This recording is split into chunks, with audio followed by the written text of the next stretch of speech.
In the Zone with Jason Anderson on Sports Radio 810 WHB. I think we beat the young guys up over the week to understand what type of level of play we need from them and the expectation playing playoff football in Arrowhead, Giha, whatever stadium.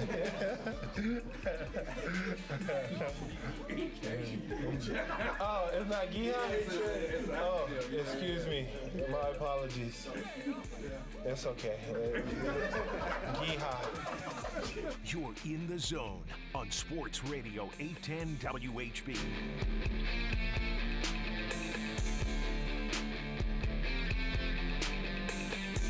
All right, a Tuesday edition of The Zone right here on Sports Radio 810 WHB. Jason Anderson with you, Sterling Holmes, Dylan Michaels. We head up until 2 o'clock.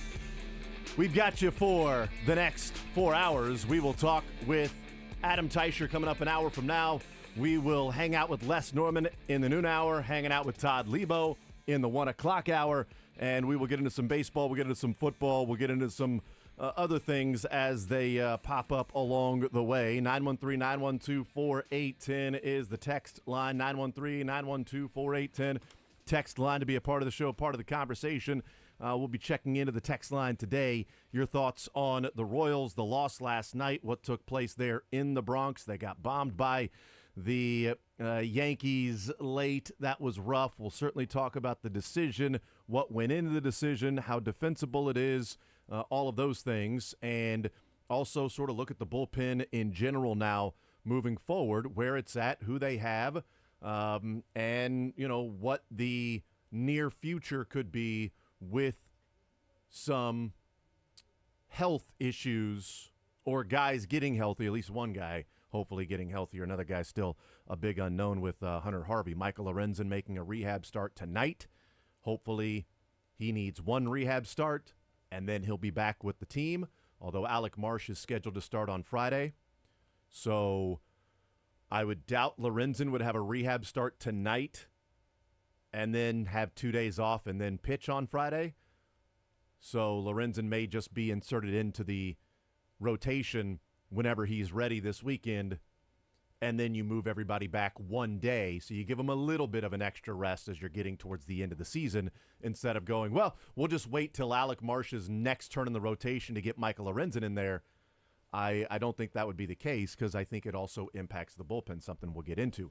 We'll certainly talk some Chiefs today. 913-912-4810. The Chiefs getting ready for the Bengals. We'll ask Adam Teicher his takeaway from the Ravens game. We'll start to look ahead to the Bengals matchup and what they have to offer if T. Higgins is going to be available in the game. If not, what a few more days of practice could look like for Joe Burrow and Jamar Chase. The defense for the Chiefs, no Joe Mixon out there because he's playing in Houston. No Tyler Boyd out there because he's playing, where's he at again? I keep forgetting. Tennessee. He's in Tennessee, that's right. I forget. Old folks home. Yeah, that's right. So he's down in Tennessee. So we'll talk with Adam Teicher about those things, his first impression of Kingsley Suamataia in an actual game. We'll get into some of those things coming up in the 11 o'clock hour. 913-912-4810.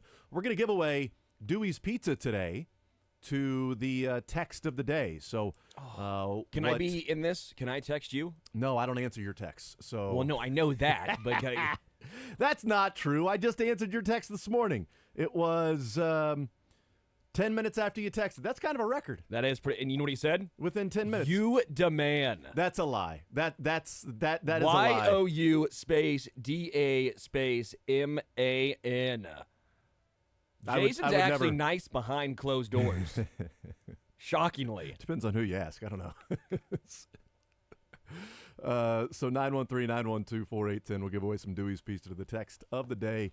913-912-4810. Let's talk about the Royals. Last night it was disappointing that they end up losing that game.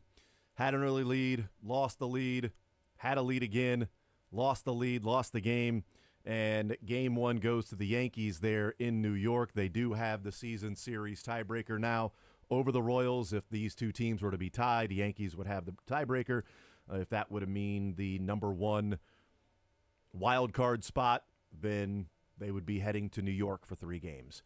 Part of heading to New York instead of Baltimore would be actually beating the Yankees and not losing to them. And so that one was a tough one last night. There's a lot of things that we can talk about and break down from that game. The big conversation coming out of that was James MacArthur coming in the 7th inning with 1 out to face the top of the lineup, facing Gleyber Torres, Juan Soto, and Aaron Judge. I went to Twitter when the home run. Rational, right? Very rational. It wasn't. I was annoyed. I was frustrated. Don't tweet angry, right? Don't tweet annoyed.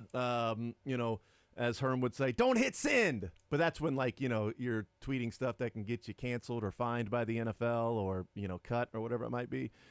So, yeah, there was a big annoyance for me watching that game because there was a chance for the Royals to win and take Game 1 and to continue to put pressure on the Guardians who were playing the White Sox. We had mentioned yesterday these 3 days are crucial if we're talking about winning the division because the Guardians have the White Sox and the Royals have the Yankees. It's a tough matchup, schedule-wise, for the Royals. And an opportunity to take Game 1 with Seth Lugo on the mound and Cole Reagans, and you've got opportunities there for the next 2 days. Like, all right, this thing, you have a chance to take the series. Now, of course, you got to win these last 2 games to take the series. Sam Long comes in the 6th inning and walks a man, and then gets a pop-up, a strikeout, starts the 7th inning, gets a pop-up, and it's the top of the lineup now. Yeah. Torres, Soto, Judge. It's a rough part of the lineup. Sam Long is at 22 pitches. He is giving you 4 outs already, an inning and a third. Typically, he's a 1-inning guy. The up-downs aren't necessarily something that Sam Long does. Even though he did that, and he came through in the first batter, the number 9 hitter.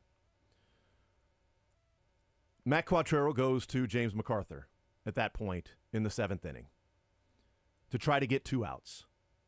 Or maybe stretch 2 outs and then get him into the 8th, depending on how he was viewing the 8th and the 9th. Although I've got some thoughts on how I think he was viewing the 8th and the 9th. MacArthur comes in and gets hit around.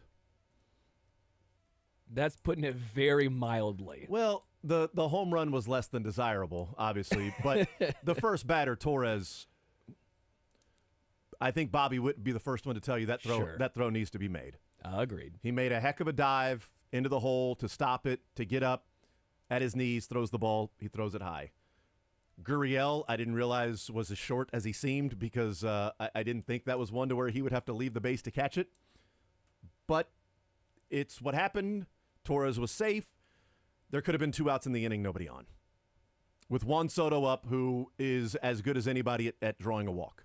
And he was down 1-2 in the count, fouled off a pitch, and then 3 pitches that weren't close by MacArthur. And maybe MacArthur, the first couple, hoping that he would chase. He didn't, and he ends up earning a walk. Now you got first and second, nobody out with Aaron Judge.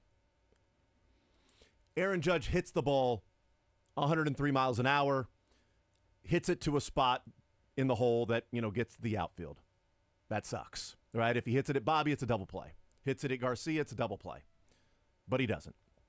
I mean, 103 exit velo. You can't. But 103 right at Bobby instead of in the hole. Sure, that's a lot of what-ifs, though. That's not a what-if. It's one what-if. It's 2, Gleyber Torres. No, I'm talking about with the Judge. I'm talking about first and second, nobody out.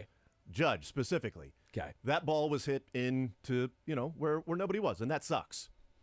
But 103 is, you're not going to give him MacArthur the benefit of the doubt at 103. No. I'm not doing that. I'm just saying that, some luck could have gone in your way. Sure. It didn't. And then you completely miss your spot against Wells. Salvi wants it outside. It comes in low and inside, and as soon as Wells swings, MacArthur just ducks his head, knows it's gone, especially in that Little League ballpark. That thing's gone, and so was the win. They fought back a little bit with 2 outs. Garcia had the 3-0 count, 3-1 count, whatever it was, and ended up striking out on a fastball right down the middle, which I love to see a pitcher in Weaver that said, I'm not going to walk this guy. Yeah. Because odds are he's not going to get a hit anyway, so I'm just going to throw 96 over the plate. If he hits it, he hits it maybe he fouls it off, but I'm throwing a round object, and he's swinging a round object to try to hit this ball to where we don't have 7 people set up in the behind me. Well, I mean, let's be rather real. Rather than giving him first. That first pitch was 3-1. He threw a phenomenal 96 down in the zone. That was good. That clipped the zone. I mean, that was great. But I think even he thought that might be too close for comfort. And he's facing a guy who is batting .239, on base .285, slugging .340 feet. I'm not walking him. .344. Yeah. Even if he makes contact, odds are it's an out. Yeah. Odds are, at best, it's a single. Right. Now, there's a difference between saying I'm going to challenge Michael Garcia 3-2 as opposed to Juan Soto 3-2. I'm going to challenge Juan Soto with a man on first, up by 1. I get that. So I'm not comparing the two. Or even Austin Wells. Right. Austin Wells, who's OPS in 780. Yeah. But I'm not comparing the two of saying it's nice to see a pitch. That's just a general remark, not specific about MacArthur or anything else with the Royals. That's just a general remark of an observation when you got a guy up there that isn't the best hitter in the league, that doesn't have a ton of power. Yeah. And it's 3-2. I'm not going to put bases loaded. Agreed. All right? I'm going to go right at him. So that's a general observation. MacArthur, it didn't work. It didn't work. I was frustrated because Sam Long had gotten 4 outs. Yeah. And he looked pretty good in the game. And one of my frustrations comes in with, I think Matt Quattrero is too married to the righty-lefty matchups. Sure. He's too invested of specifically, this is a lefty, he's got to go against a righty. This is a righty, he goes up against a lefty. This is a lefty pitcher, I need a right-handed bat. This is a right-handed pitcher, I need a left-handed bat. Like, it's way too... Some of that makes sense.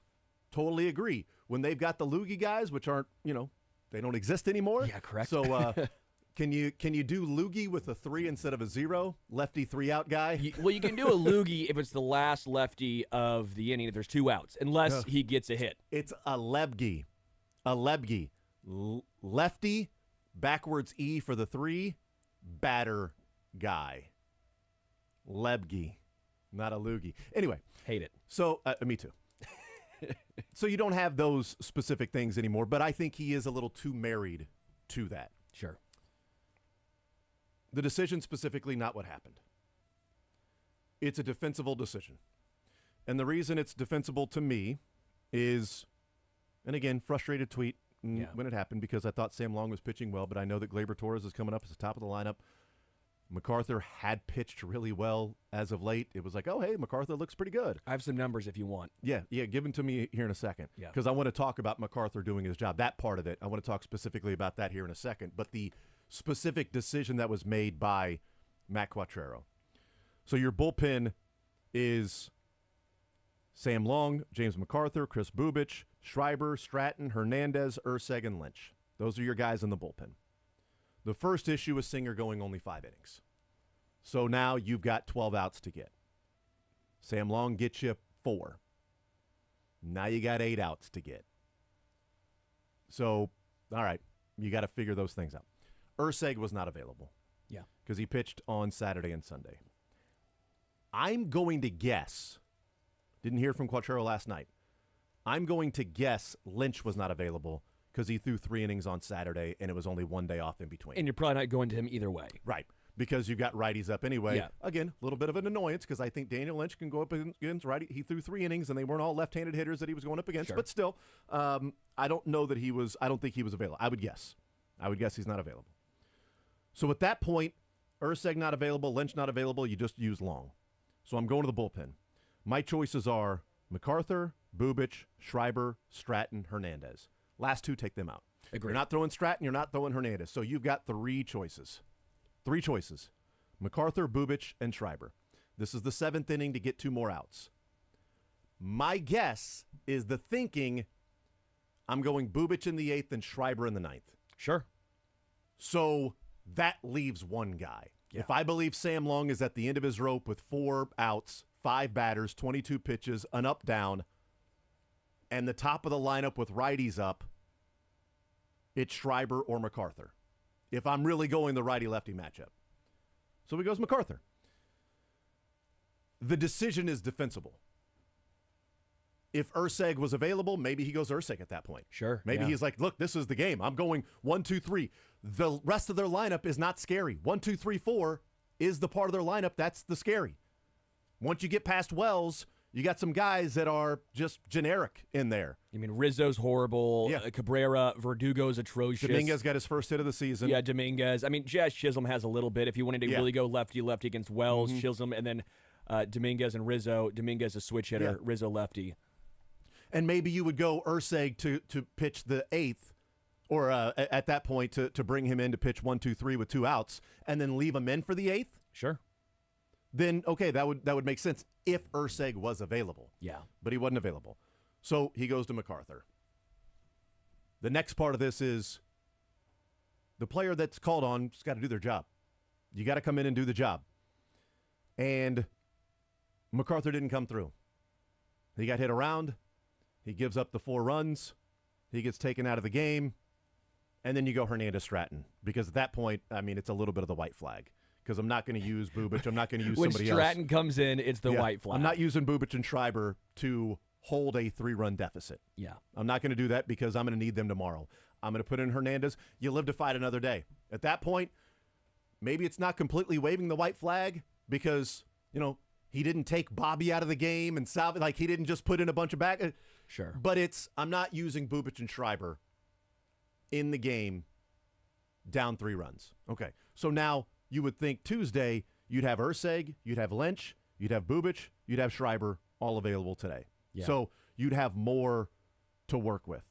And maybe Sam Long if it's a maybe an outer. If you've got 2 outs in the inning and you bring in Sam Long, you need one more out to face Soto or Wells or I mean, there's a lot of lefties. Verdugo in the or something. You're like, you know what? Let's bring him in, get Verdugo a lefty, and have him hit another ground ball out or a pop up or whatever it might be. Yeah. MacArthur's got to do his job. He did not. You've got numbers on MacArthur? Yeah.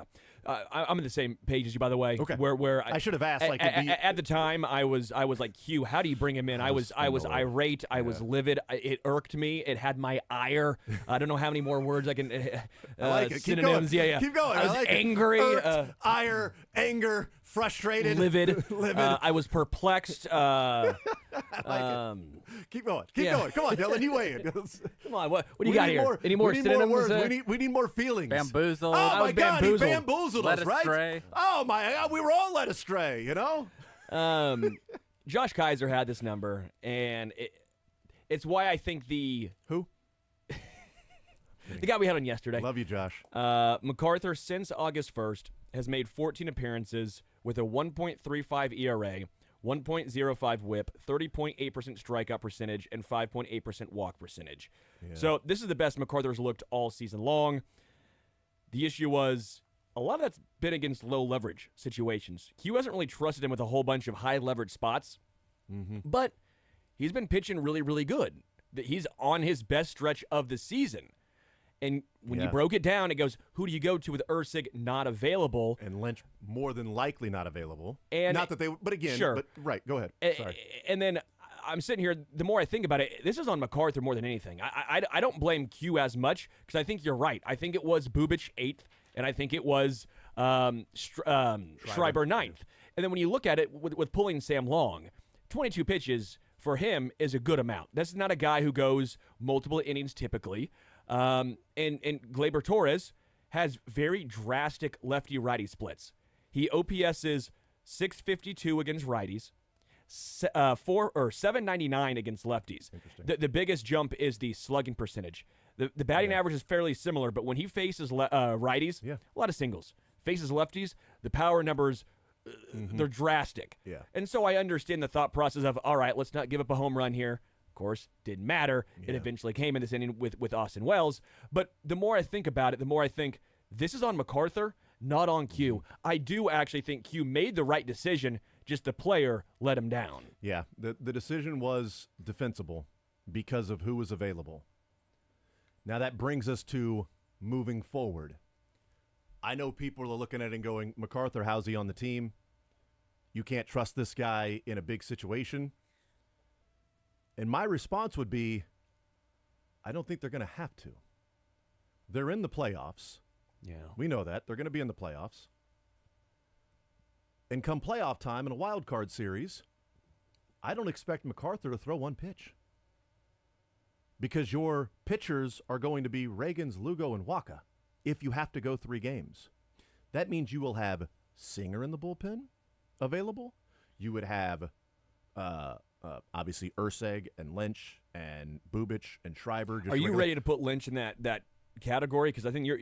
No, I'm just saying you would have other guys available rather than MacArthur. If people are worried about specifically MacArthur, they would have Singer.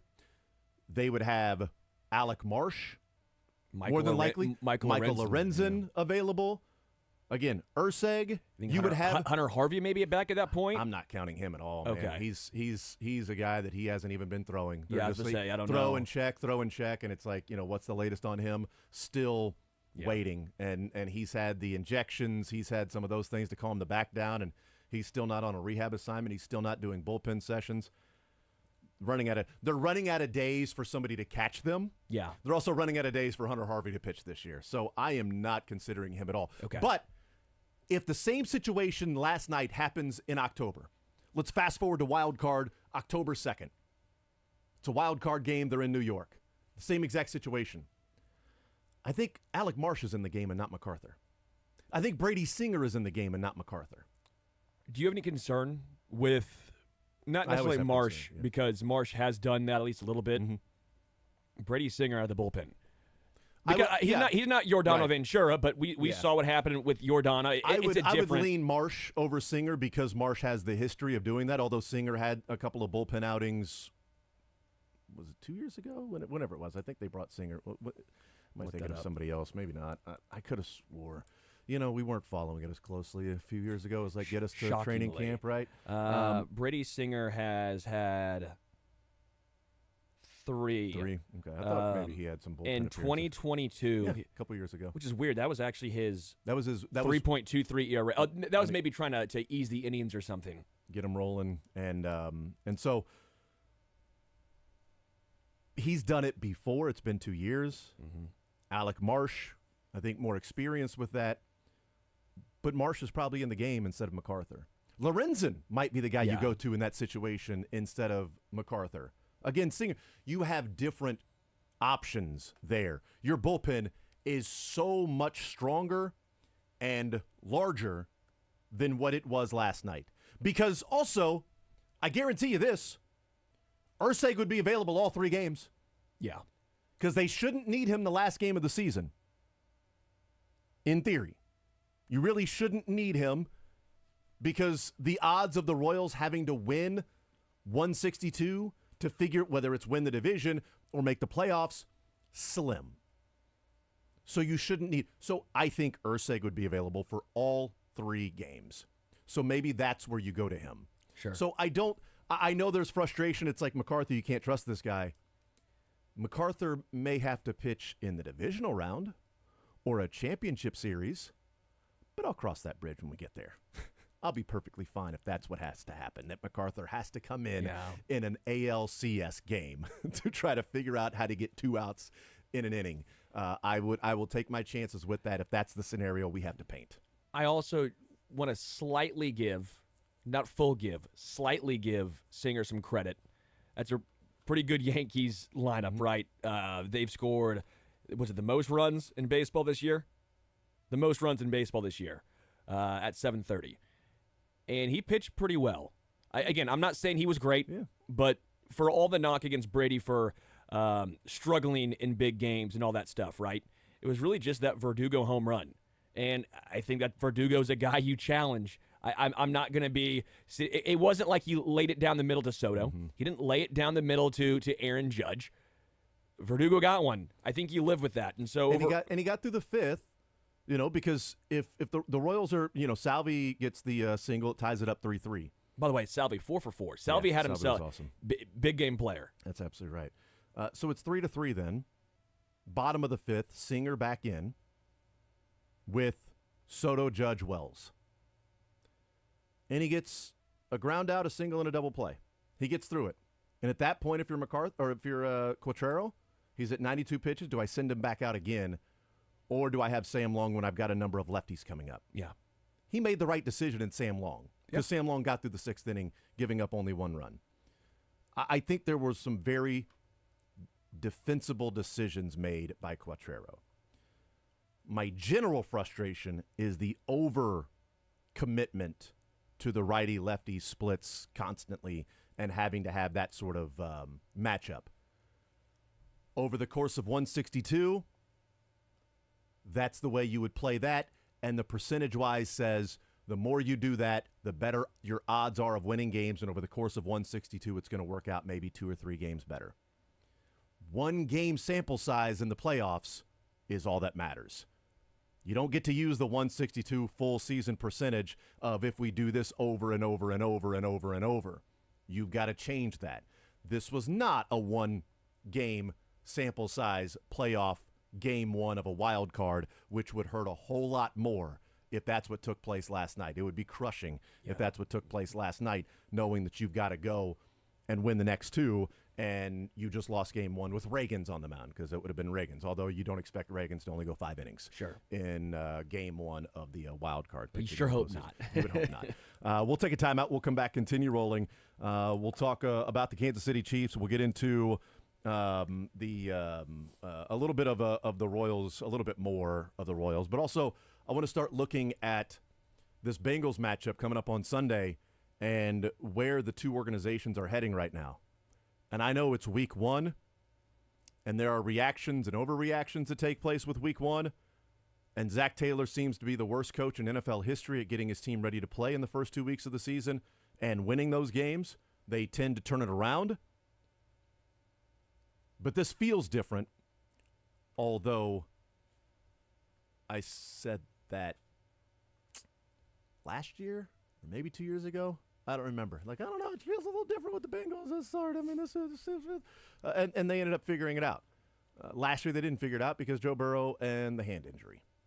We'll see what happens this year because this feels different with no Mixon, no P. Ryan, no T. Higgins, no Tyler Boyd in week 1. More than likely in week 2, as Adam Schefter said yesterday, doubtful T. Higgins will play this weekend. So we'll see. We'll take a timeout, come back. More Zone next.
Caitlin Michaels, heading up until 2 o'clock.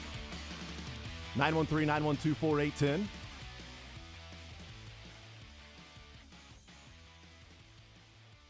Text says, we throw balls nowhere close to the strike zone and walk batters. Other teams throw strikes or balls close enough where we chase and strike out. MacArthur should not be brought in close games, especially Yankees top of the lineup. Quit taking pitchers out that are pitching good and getting batters out. Long should have stayed in. I think the decision was you keep Long in or you go to MacArthur.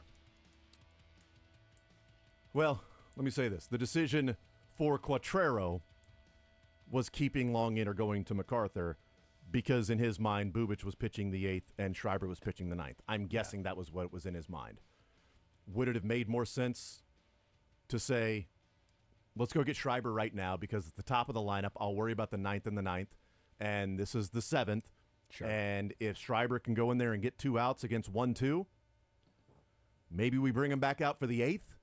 And if he can get, Judge, Wells, and then the center fielder, third baseman just traded for him from the Marlins. Josh Chisholm? Yes, Chisholm. And get Chisholm, then maybe go to Bubic for some lefties in the back end of the lineup in the 9th and go that route. That would be another decision. That would be another choice. The one thing I'll say with John, I don't think he's going 2 innings. He's pitched in 50 games and has thrown 43 and a third innings. Yeah. And also, who's to say he would have come in and looked sharp? No idea. Could have gone to Schreiber and it wouldn't have worked. And it's like, well, it's just one of those things. Most recently, MacArthur's actually looked better than Schreiber. I'm not going to say it's the right move, but still like Schreiber's been nails. Yeah. 913-912-4810. We'll talk with Adam Teicher coming up at 11 o'clock. Les Norman at noon. Todd Lebo at 1 o'clock. A lot of talk yesterday and last night about the body cam footage that came out about Tyreek Hill. And we saw Tyreek Hill before the game. We heard the report from Jeff Darlington and Drew Rosenhaus before the game. Tyreek gave his thoughts after the game. And we knew at some point we'd find out, what took place there. And now we know. We know what took place with the body cam footage, with when Jonnu Smith showed up, when Calais Campbell showed up. And it's a completely expected conversation or argument that's taken place. Because I think there is a lot of gray area where reasonable minds can come to the conclusion that there were a number of things that people should have handled differently, as opposed to going to your separate corners and screaming and yelling about Tyreek Hill deserved everything he got because he didn't roll his window down. Every single cop should be fired because Tyreek Hill was nice and didn't do anything wrong and, followed, his civil rights and everything like that. But it's also not surprising with the fact that somehow there's this thought that he was going 100 miles an hour in a 40 in a construction zone. That is a predominant conversation. The only reason Tyreek Hill wasn't arrested is because he's Tyreek Hill. Anybody else going 100 in a 40, he got cited for going 60. The cop on the body cam said he went 60 miles an hour. Going 60 in a 40 in a construction zone, not smart. Not smart. But also it ain't 100. That's just exaggerating to make a point. And if you have to exaggerate to make your point, then your point is not valid. Then you know that you are arguing from a position of weakness if you've got to exaggerate to make your point. He was going 100 miles an hour. No, he was going 60. Okay? The cop approached, knocked on the window. Tyreek rolled the window down. Probably shouldn't have been as combative early when he said, "Don't knock on my window," right? His window wasn't rolled down. It wasn't a hard knock, by the way. It was a little tap. "Don't knock on my window." All right, clearly this guy's annoyed, frustrated. He knew it was Tyreek. There was even on the body cam, that he had mentioned name was Tyreek. So he asks for the license, gives him his license, rolls the window back up. The officer stops going back to his car to turn around and say, no, roll your window back down.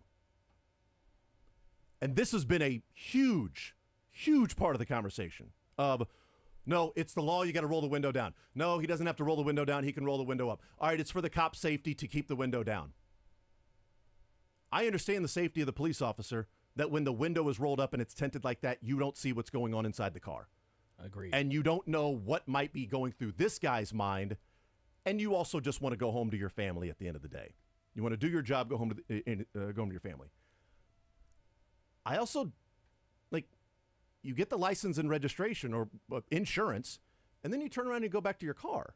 That's how it's always happened. Now, I haven't rolled my window back up. If it was freezing cold, I might. And I don't think you have if it was raining, tinted windows, Jason. Right, but also if it was raining, I might roll the window back up. Oh, right. Sure. So if it was raining, would he be allowed to to roll the window back up? Although it's in Miami, so maybe it doesn't matter because it doesn't rain. One thing that I think is being missed in this is it is Tyreek Hill. He didn't say I'm Tyreek Hill. He didn't say I'm playing for the Miami Dolphins. But when the guy asked him to roll his window down, and he rolled it down and he cracked it, just a little bit, if it's Tyreek Hill, how he could have handled it differently would be, look, I can keep my window down here. If my window's all the way down, people are driving by, they're taking videos and pictures of me. It's all over the internet of me getting pulled over, okay? Sure. Tyreek Hill going to the Dolphins. Can I just keep it like this? I'll keep my hands up here. You don't have to worry about anything. I'm going to the game. You know who? I'm Tyreek Hill. I'm not trying to call. I'm just trying to get to the game. But I don't. Can you allow me to not roll the window all the way down? Just keep it up to this far so that my face is at least blocked because people have their phones out everywhere. So TMZ's not rocking with this. And that's a difference of being Tyreek Hill as opposed to just being a general. Because you saw all the videos that were out there before the body cam came out of Tyreek Hill getting arrested. Tyreek Hill getting arrested. Tyreek Hill. All right. That could have been handled differently. He asked him to get out of the car. Tyreek Hill's offering back and forth of, why do I need to get out of the car? I've asked you to get out of the car. Get out of the car. The door opens up. Another officer who then is the aggressor. Yeah. This is where this is totally in the wrong. Yeah. There is no reason whatsoever to then place your hands on him, to pull him out and throw him to the ground, put your knee on his back, and then try to rip his arm back to try to arrest him when he wasn't resisting. You know how hard it is to get your hand back there? Like, our arms don't work like Gumby. Like, yes, you have to then bend the elbow and the shoulder has to go a certain way. And when you're doing that with somebody who is pretty muscular and they're trying to bend their arm, it's going to feel like, oh, he's resisting. Like, no, it's not. Lay down on the ground and try to take somebody's arm back as quickly as you can. See how much resistance is there, even if somebody is not resisting. Yeah. Because our arms don't work like that. They're not made to just go any which way and fully back without then having to then go towards the front to then bend your elbow to get it back that way. You know what you can't go towards the front is when you're on the ground face first. You can't just go to the front because it's hitting the ground. Anyway, there's a reason the officer was able to touch Tyreek Hill, the back of his head and the back of his shoulders. You know why? Because Tyreek was getting out of the car. He was already getting out of the car when the officer completely overreacted, was the aggressor, and pulls him out of the car and throws him on the ground. Then they're asking him to sit down on the curb. And Tyreek is explaining to the other officer, the first officer, that I just had surgery. It might take me a little bit to sit down. All right, so I'm going to get... And the other officer walks up and throws him to the ground. And that's when Tyreek he's talking about his knee. I just had surgery on my knee. The same officer that came in and pulled him out of the car. Same officer that came in that threw him on the ground. Same officer that rushed at Jonnu Smith, pointing at him, telling him to get out of there. Jonnu Smith is standing on a sidewalk. Yeah. All right. Far away. Hands up. Hands up. Getting his phone out to call Drew. Calais Campbell, same thing. Then placed in handcuffs. Like, de-escalation was nowhere part of that.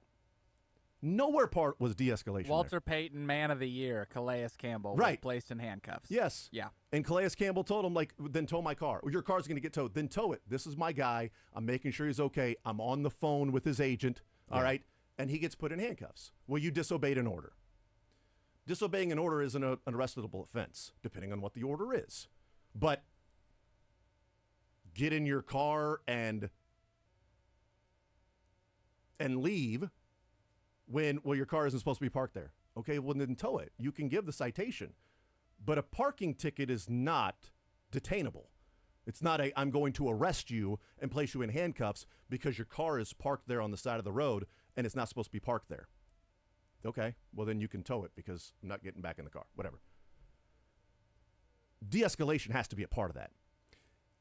And there was one particular officer that was the major aggressor who I would say doesn't necessarily have the temperament because somebody wasn't immediately responding to his command and then he decides to get physical, grab him out of the car when he's already getting out of the car. Things could have been handled differently by Tyreek, yes. But people acting like, well, you've got to roll your window down as if it's not Tyreek Hill who is going to have videos and photos. Not one person has mentioned that.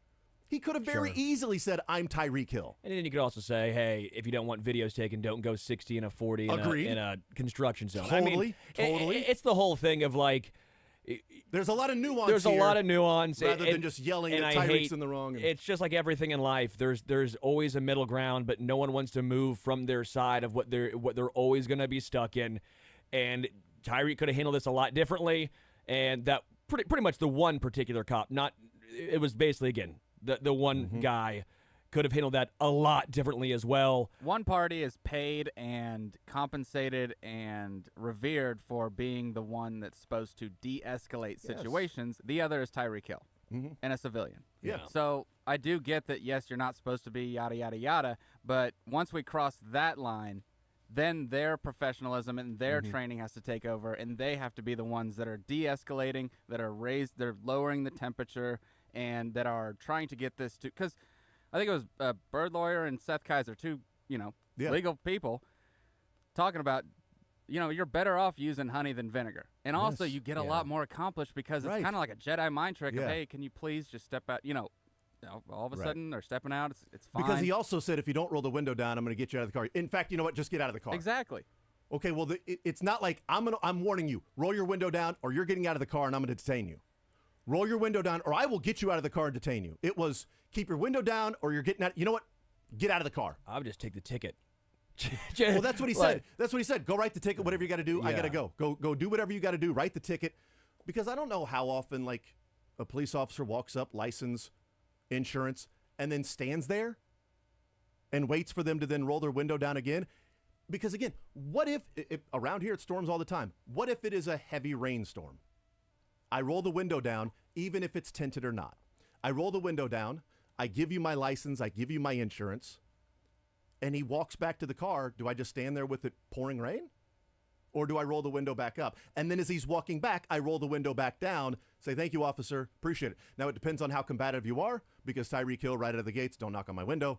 Don't knock on my window like that. Don't knock on my window. All right. I get it. Trying to think of the last time I got a ticket was prom night in high school. Oh, yeah? 1994, Toyota RAV4. I was going 44 and a 35, got pulled over right there in row.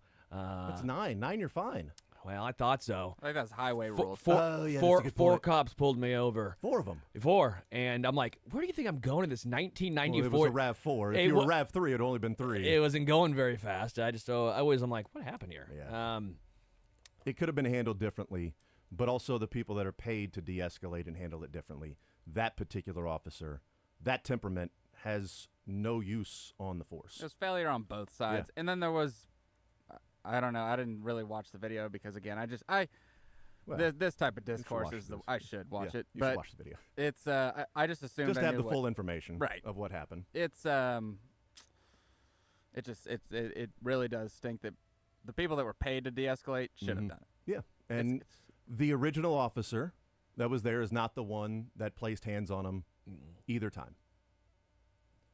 The original officer was okay. He was a little quick in the get out of the car. All right, it was roll your window down. Tyreek rolled it down. He cracked it. No, you need to roll it all the way down. You know what? Get out of the car right now. Maybe Tyreek could have been explaining at that point, hey, I'm not wanting to roll my window down. Just get out of the car.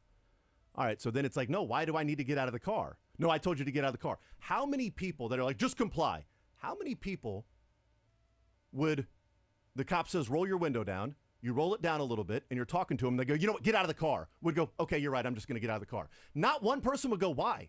Hold on, why do I need to get out of the car? What have I done? I'm rolling the, why do, you know what, just get out. And then they grab you out. Well, just comply. That was pretty damn quick from asking to grabbing of just comply. Most people would be like, hold on, why?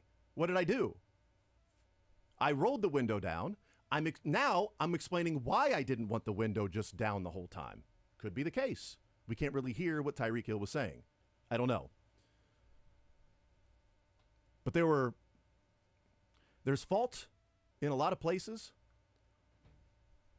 but the level of responsibility and how to handle the situation, people that are trained for that situation, falls on the officer who was incredibly aggressive, overly aggressive, and I'm assuming is the one that's been placed on administrative leave. Yeah.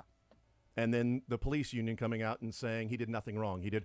Well, I hope that was. I hope that's not really the training. Expect anything else? I really hope that's not the training. He was the only one that did that, so I'm assuming that's not the training because other officers were around and no other officers placed their hands on Tyreek Hill in that manner. One officer did. So that's the one bad apple spoils the bunch. Other officers then, hey, I'm going to take that guy's back because that's the code. Well, clearly one guy did not have the temperament to handle that situation. And maybe some other people would have done the same thing. I don't know.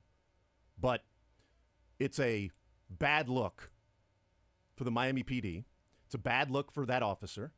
And it's a bad look when guys are there to help out their friend. And on the sidewalk, public sidewalk, you can video.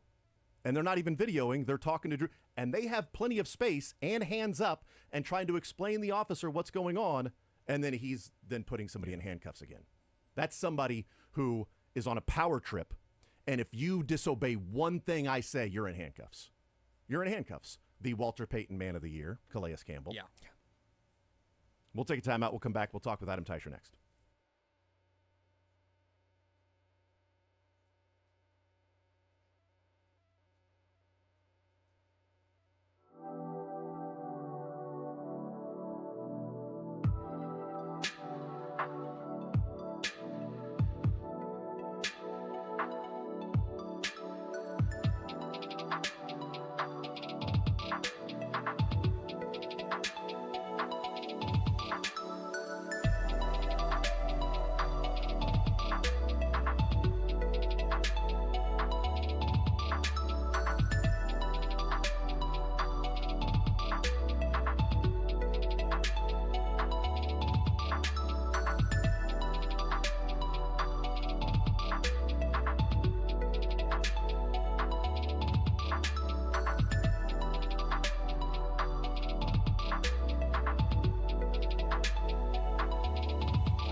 It's Adam Teicher, Chiefs Insider. Get his thoughts on this Chiefs team getting ready for game number 2 already. Game 1, week 1 in the books. Chiefs with the most watched NFL kickoff in the history of the league on Thursday night. They get ready for a 3:25 CBS game of the week. Nance and Romo, Chiefs, Bengals, coming up this weekend. Andy Reid talking yesterday. He's looking forward to the challenge of facing off against the Cincinnati Bengals. Are they well coached? They're a well-coached team. Okay. A lot of good players. There's history there. So now we know he's a liar because they're not a well-coached team. Not in the first couple of weeks, they're not. It's about time they faced the Bengals in the first couple of weeks instead of at the end of the season. This is setting up for a Chiefs, you'd better win, not, hey, we'll see if you can win the game. Adam Teicher next.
Chiefs Insider joining us here on Sports Radio 810 WHB, presented by Twin Peaks.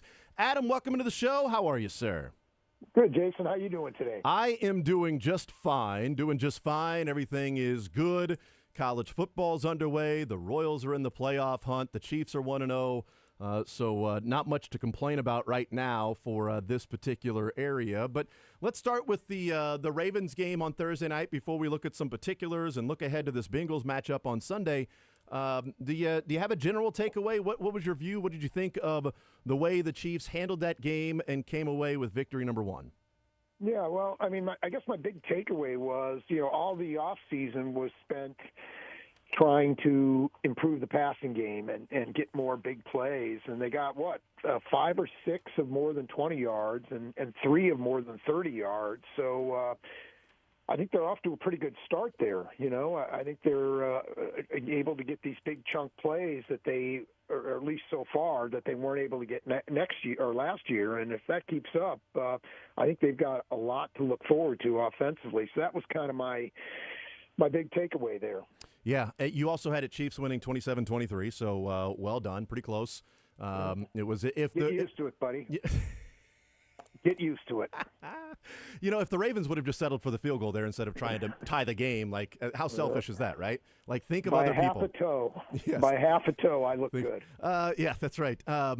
What do you think would have if we can go back and live in an alternate universe and the toe is in? Do the Chiefs win the game 27-26, or are we talking about a 28-27 loss? Yeah, well, of all guys, you don't want to have to stop on a 2-point conversion from the 2-yard line in Lamar Jackson, about your worst nightmare there. So I don't know what the Chiefs would have come up with there, but he was a little bit erratic, as we know, with his passing. So maybe they get lucky or something like that, but I think you got to figure at least 2/3, 3/4, 60.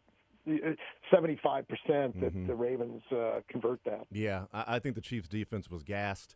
I don't think Justin Reed said, "Oh yeah, they were going for 2," and it was 22 right up the gut. I'm like, nope, I don't think it was Derrick Henry right up the gut.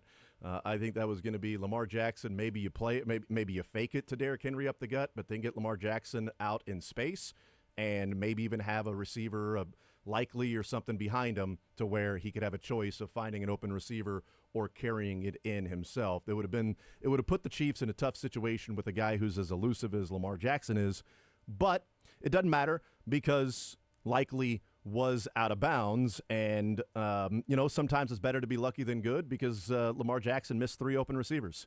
He missed Likely on down 1. He missed Zay Flowers on second down, and he was late to Likely on third down. Also, as a quick aside, Likely didn't have to keep fading back towards the end of the end zone either, because Drew Tranquil handed him off to Nick Bolton, and Nick Bolton didn't run with Likely. So Likely got towards the middle of the end zone and then kept sort of fading back to where if he was another 1.5 feet forward, it doesn't matter. He's in bounds, and we might be talking about a different story. So there are a number of things that took place in those 3 downs, which, by the way, Adam, is just a great illustration of all of the different intricacies on different plays as to how you can go, well, if this little thing or that little thing, we might be talking about a different matchup and a different scenario and result, and that's just like 3 or 4 different guys doing something different. Yeah, any one of 100 plays could have gone different in that game, and we're maybe talking about something different. But it's like you and I talked about was last week, 2 weeks ago. The Chiefs are the ones who make the plays at the end, and the other teams aren't. And that's not, after all this time, that's not just coincidence. Nope. Adam Teicher from ESPN is our guest, Chiefs insider. Xavier Worthy had a big night. Is this a preview of how you think he'll be utilized in his career early on? That 3 touches, he gets a handoff, he gets a crosser, and he gets a go route, which was a formation breakdown. But also Mahomes said he was going to go that way anyway, even if it was man-to-man, just because it was, Xavier Worthy. He got a good release off the line of scrimmage. This a preview of what we'll be seeing from Worthy in the Chiefs offense? Well, I think they'll use him in a lot of different ways. I mean, I think we'll see him. They won't limit what they when they go to the ball, what type of play they're running when they get him the ball. But I do think in terms of impact on a game, I think this is what it's going to be. I don't think he's going to be a high volume guy. Maybe 50, 55 catches this year, maybe. But I think he's going to be a huge impact, an impact that goes well beyond that, and we saw that in the game. He got the ball 3 times, right, and which is not a lot, but he had an impact. 2 touchdowns plus. The Ravens were sort of trying to figure out how do we deal with this guy, and think that maybe opened some things up for Rashee Rice and some of the other guys. So I think he had a pretty big impact on the game, and that's easy to say for a guy who had 2 touchdowns, but I think his impact on the game went beyond the 2 touchdowns. That's what I was going to ask, too. Did you see maybe him opening things up for others when he was out there? Yeah, I mean, it wasn't as dramatic as we saw in the preseason against Detroit when the Lions sent 3 guys with him. You remember on that one pass to Justin Watson? But yeah, I think, and more importantly, I think Andy Reid and Patrick Mahomes saw that as well. So, interested to see, how it works with Hollywood Brown if he's back this weekend or whenever he's back, and how opponents sort of try to deal with all this speed. I think that's going to be an interesting thing, and however they counter, what do the Chiefs answer with? And you wrote about it at ESPN, I think it was a couple days ago. Maybe it was Saturday, I think is when that thing came out on ESPN, and just talking about Patrick Mahomes and Brett Veach and their thoughts on Xavier Worthy and what he would do for the offense, and getting Mahomes to weigh in on wide receivers. And I don't know, was that did I just miss that, or was that something that you brought to the table that we hadn't known before, of Patrick Mahomes breaking down film on Ladd McConkey, Keon Coleman, and Xavier Worthy? I don't among other guys. I mean, yeah, there were other guys there as well, but I know those were 2 of them. No, I've known that they sort of try to include him. I didn't know to what extent, and of course he doesn't make the decision. But why wouldn't you want to know what he thinks about these guys? And maybe he'll have a thought that maybe the Chiefs didn't consider strongly enough. I do think it's kind of interesting that he sort of watched this, according to Brett Veach, he sort of watched this video on his own. He he's just that kind of guy. And as the draft was nearing, he said, okay, it looks like we're going to draft a receiver who I want to know something about these guys. And Worthy was kind of the guy that he sort of gravitated toward, but it was because more than just 4.21 40. I mean, it was the guy was a complete player and not just a fast guy, and that's kind of what we saw a little bit the other day. I know there was the fun conversations that were had after the 2020 draft and Clyde Edwards-Helaire and Patrick Mahomes, that's who we wanted, so we drafted. He said Clyde, so we drafted Clyde. Like, I don't think for a second Patrick Mahomes made that pick. I think it's a fun little story to tell, in that, hey, we're including Patrick Mahomes, and he wanted Clyde. I think they were going with Clyde, and hey, would you want Clyde? Well, that's odd. That's who we're going with. Anyway, it's not to say that, as you said, he did not make the selection of Xavier Worthy, but he liked Xavier Worthy of those picks. What I find to be interesting, Adam, is a general manager, and maybe this happens everywhere. I don't think it happened in Green Bay with Aaron Rodgers, because they drafted a quarterback without him knowing that they were interested in a quarterback. But how often do GMs, if they're looking at wide receivers, ask their quarterback to go and study film on those wide receivers to see if there's a guy he may like more than others that can work with whatever he thinks the offense is going to look like? I don't know how often that happens, but I find it to be, at least it feels unique, and I think it also is another sort of data point of the relationship going on in Kansas City between Brett Veach, Andy Reid, and Patrick Mahomes, of understanding that, hey, Patrick, we are going to make sure that you are taken care of. You got a bad offensive line, Super Bowl, this is never going to happen again. All right, we go into this offseason after having a bad wide receiving core. We sign Hollywood Brown, and I want you to look at receivers in the first round, because that's probably where we're going, is receiver in the first round. What do you think of these different guys? And then actually taking his input when he says, Worthy, he's a route runner. He's not just a speed guy. He's a route runner. He tracks the football. This guy looks awesome. Yeah, and I can't tell you how often that kind of thing happens with other teams, but I can tell you this: I did a story a couple years ago. When all these quarterbacks, big time quarterbacks, were kind of getting sideways with their teams, and I'm including Tom Brady. It didn't end well. Russell Wilson, Russell Wilson, Deshaun Watson in Houston. Kyler Murray was getting sideways with the Cardinals for a little while. Aaron Rodgers in Green Bay. And so I wrote a story why this kind of thing hasn't happened with Patrick Mahomes and the Chiefs.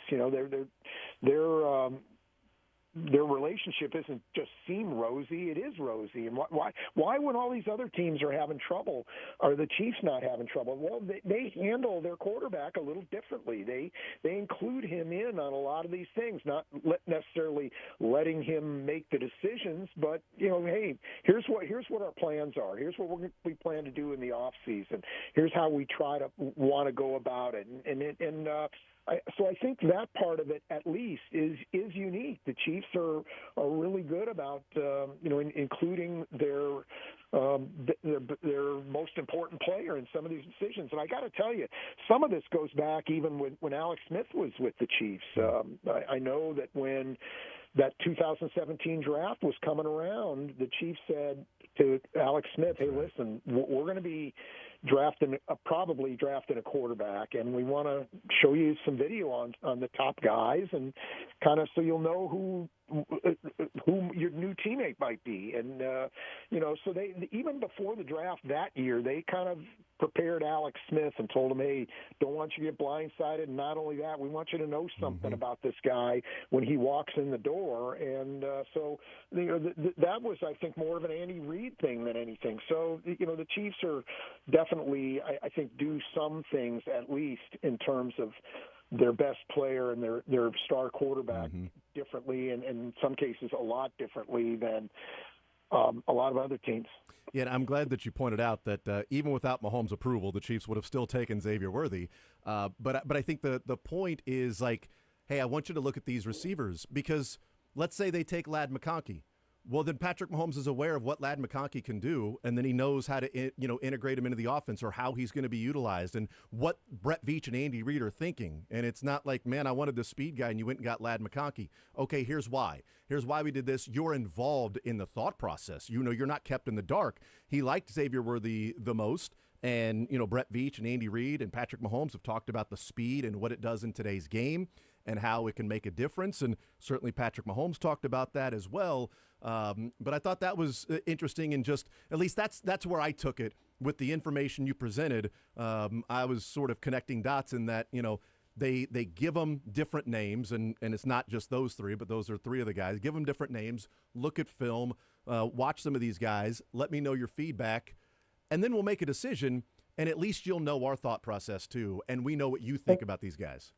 And I think I have not asked Mahomes about this, but if you're him, wouldn't that give you a little bit of ownership into Xavier Worthy, and maybe giving you that much more responsibility and making sure he works out and becomes every bit the player that he can make him? I tell you what I saw at training camp this year, I think was really unique. I don't remember, certainly it wasn't this way with Sky Moore when he came in as a second-round pick, or Rashee Rice last year as a second-round pick. I mean, Mahomes seemed really invested in making sure that Xavier Worthy was ready to go and ready to play on opening day, not middle of the season or whatever. From his comments on move-in day at camp, where he said, we're not waiting on him. He's going to be ready to go. And then he kept throwing him the ball. I mean, we saw numerous times where he seemed to try to go out of his way to get the ball to Xavier Worthy to try to include him in on the offense. I remember there was one practice really early. It was one of those rookie practices. You remember they do 3 of those. I think it was the second one, and it's not a very short practice, and Mahomes doesn't get a ton of work in those practices anyway, but I think just about every pass he threw in that practice went to Xavier Worthy. So to me, I never saw anything like this before, where he's intentionally trying to include a guy in everything that's going on to get him ready. So I can't tell you that Mahomes wouldn't have done the same thing if they drafted a receiver that wasn't at the top of his list, if it had been Keon Coleman or Ladd McConkey or whoever it might have been. But I feel like including him in gives him a little ownership in this, and I feel like that's to everybody's benefit. Yeah, I think the 2 wide receivers, oddly enough, that had the best debuts were Xavier Worthy and Ladd McConkey.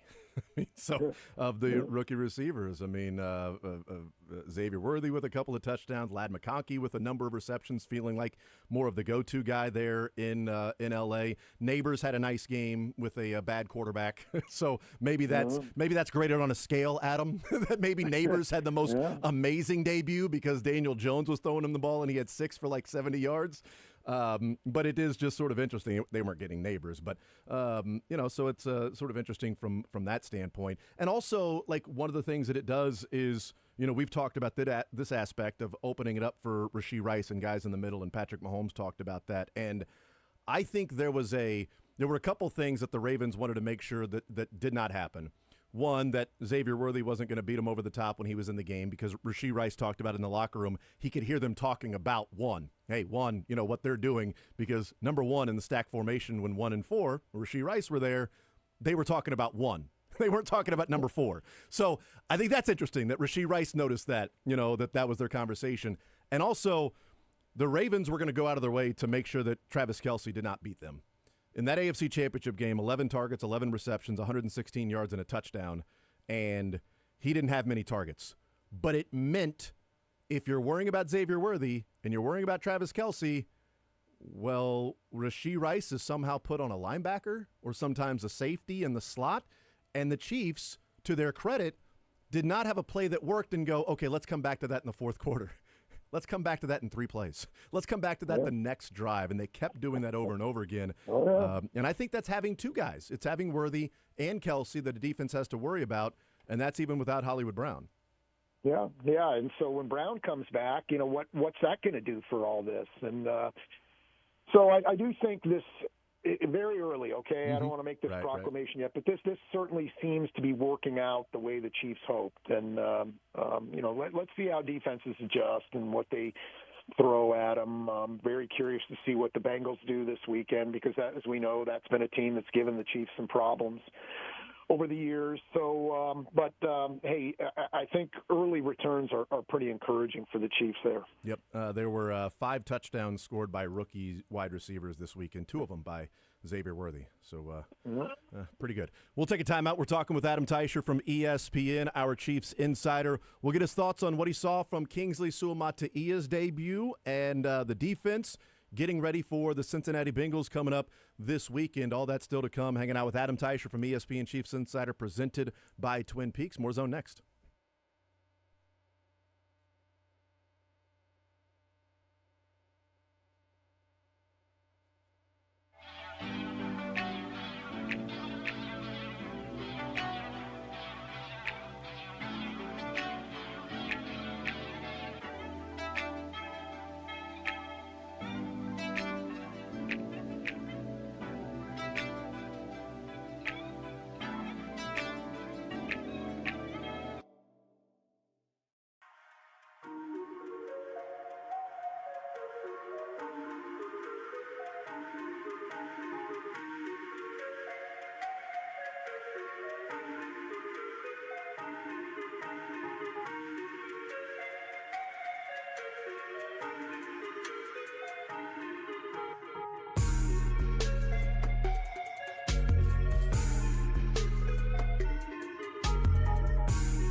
points, no big deal. Goes to a number of things that we were talking about in the first segment. But what did you see from Kingsley Suamataia?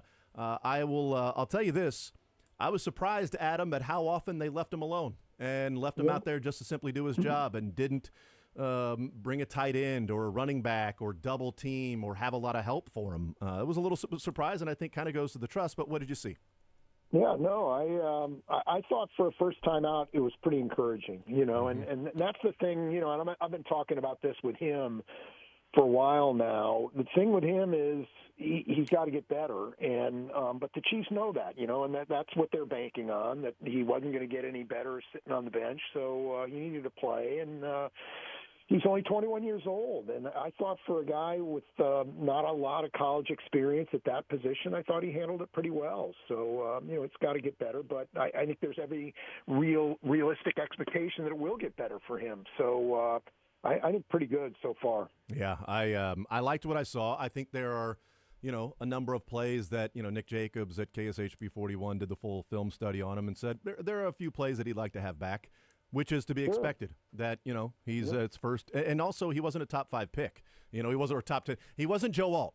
And Joe Alt was pretty amazing for his and Mitchell Schwartz tweeted out last night, just as a complete aside, as sort of the difference between, second-rounder Kingsley, who's got the traits that you hope will develop into, versus a guy that for the last 3 years has been viewed as the prototype future Hall of Fame tackle in Joe Alt. Then Mitchell Schwartz was like, he doesn't look comfortable at right tackle. Yet, 11 pass rush attempts for Max Crosby one-on-one against Joe Alt and 0 pressures. Like, okay, there's a difference of like a plug-and-play tackle versus somebody that is going to take a little time. But, man, Adam, the athleticism was there. Him getting out in space, how quick he was to getting to the next level, how quick he was on a couple of outside runs to get to the defensive back, getting down the field and offering the last block on Roquan Smith for Xavier Worthy's, touchdown.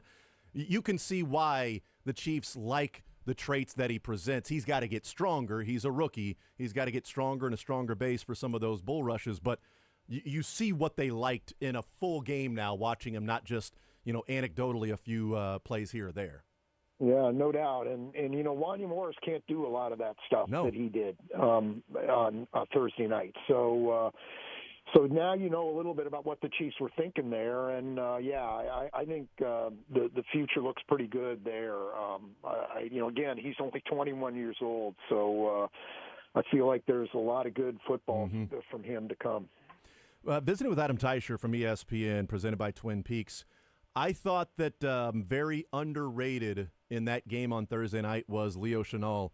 We had so many questions, Adam, about cornerback 2, about some of the health, who's going to be rushing the passer with George Karlaftis and Chris Jones, Nick Bolton's health, Drew Tranquil signed for a couple of years, right? There's all these different points that we made, and I was really impressed with how Steve Spagnuolo utilized Leo Chenal. And also, you can put a guy in place, but he's still got to go and do his job. And I thought against Lamar Jackson, and I know he had, 10 scrambles and he had a bunch of yards doing that.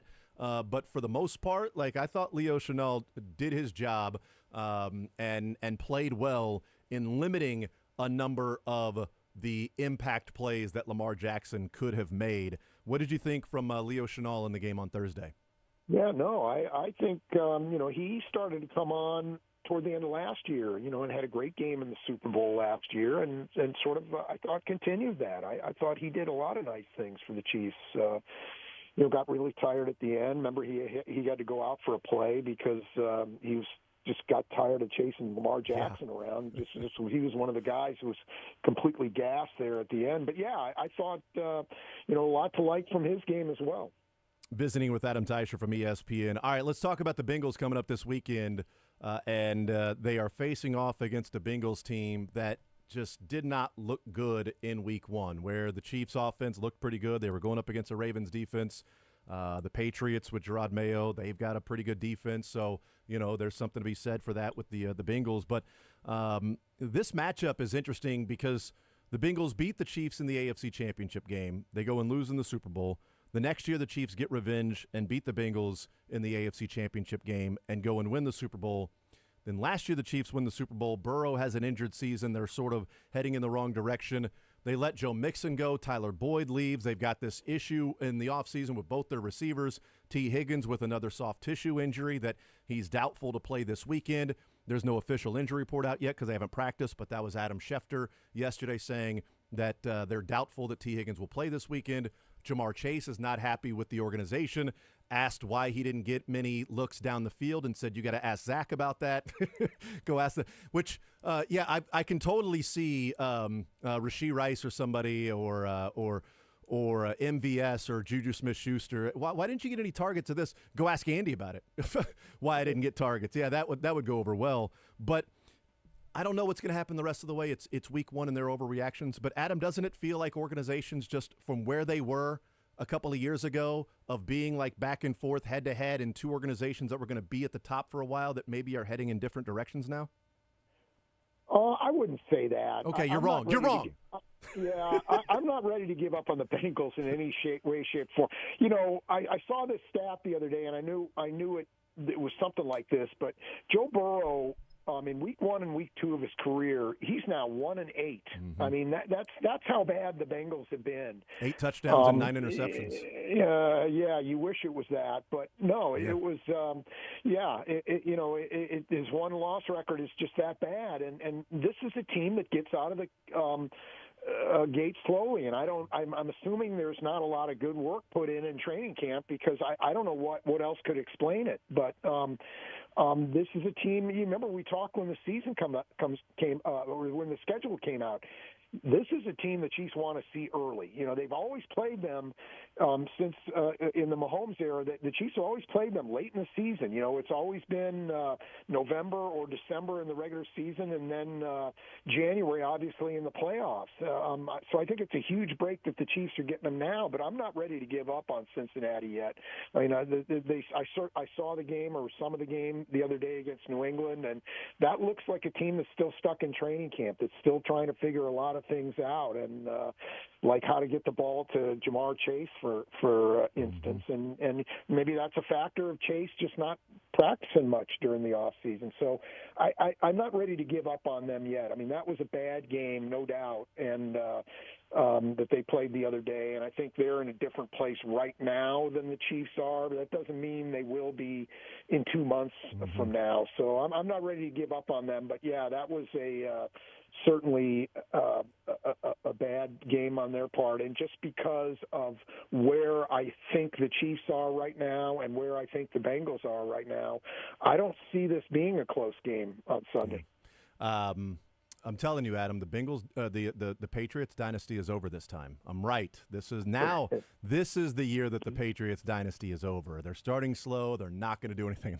It does feel a little bit like that, but and here's one of the things that I'm basing it off of too, Adam, in that the conversation around the Bengals offense and Joe Burrow had always centered about time to throw, offensive line. He's getting hit around. He's taking all these sacks. They need a better offensive line. And then you see the stat from Sunday in that 35 times he dropped back to pass, he was only pressured 6 times.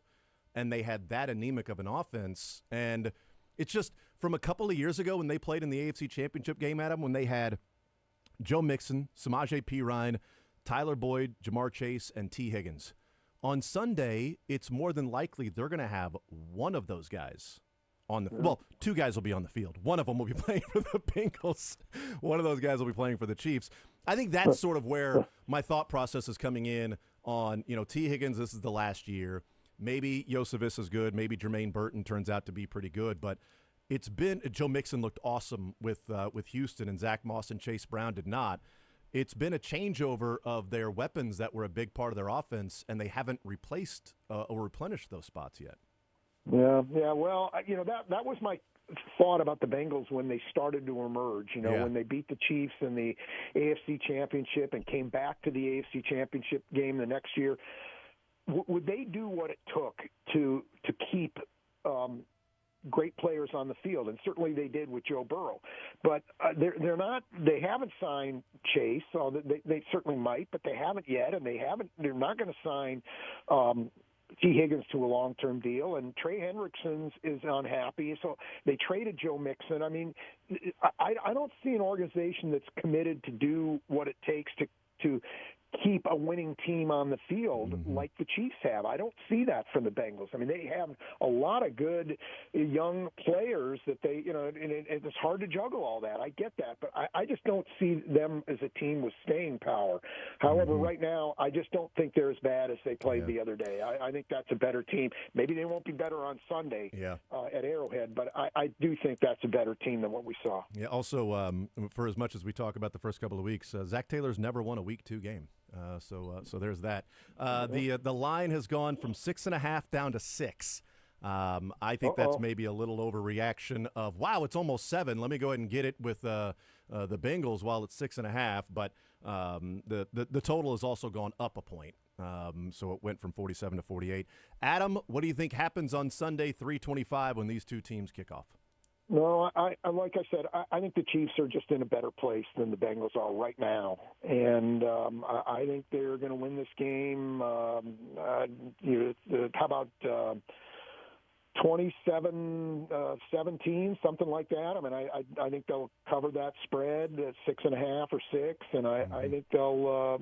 It won't come down. They won't need a toe on the line to win this one, I don't think. I'm in agreement with you that it will not come down to being something that close. We'll see. We got you written down 27-17. You were a field goal off last week, so that means it's going to be 27-14 this time. Well, there we go. The Chiefs. There you have it. The Chiefs will win. Adam Teicher. And by the way, some of the like the touchdown props, the first touchdown score, anytime touchdown, not out yet, and they'll be out. I'm going to go ahead and hammer Samaje Perine for an anytime touchdown in this game on Sunday. Okay. I think they may get him a goal line touch or two to get in the end zone against the Bengals. That's not a bad prediction there. We'll see what happens. Adam Teicher from ESPN, presented by Twin Peaks. Adam, you're the man as always. Appreciate it, brother. We'll be listening later on this week with your work with Seren, and then, of course, the game and the stories, and we'll talk to you next Tuesday, brother. Okay, good stuff, Jason. Talk to you then. Absolutely. There's Adam Teicher from ESPN, Chiefs Insider, presented by Twin Peaks. We take a timeout. We come back, continue rolling, wrap up this hour. Les Norman will be our guest coming up in noon. We'll break the norm with Les Norman. Todd Lebo will come up at 1 o'clock. We'll get back to the norm with Todd Lebo, and then handing it over to Seren Petro at 2 o'clock. And he hands it over at 6 o'clock to Hawk Talk with Lance Leipold, who was on the Border Patrol this morning. Was on A New Day with SSJ. Do I owe like $1? Is it $5? Is it like the Devil Rays and the Rays? Is it something like that? Do I owe money now? I apologize. And I get it. What is it? It's a $20 bill, and I get it. Oh, no. Yeah. How? How do you get? Why wouldn't that go to Jake or Steven? It's a weird rule. But it's a New Day with SSJ, not a New Day with Sterling H. What's your middle name? G with SGH. It could work. New Day with SGH. No, that doesn't sound as cool as SSJ. New Day, day and the final initial have to rhyme. It'd be different if your last name was like, I don't know, like Jurickson Stan. It'd be like New Day with SGJ. Sterling Gerald Jurickson Stan. Aren't you related to the Jurickson Stans on like your mother's side? Second cousin removed? By marriage, that's what it is.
Thank you, Adam Tice, for joining us in the previous couple segments. 913-912-4810. We had the conversation in the first hour about Tyreek Hill. Text coming in. 913-912-4810. Text says, it's simple. You get pulled over. You do what the cops say to do. Okay. Sure. I mean, it's easy to say if you're not in that situation.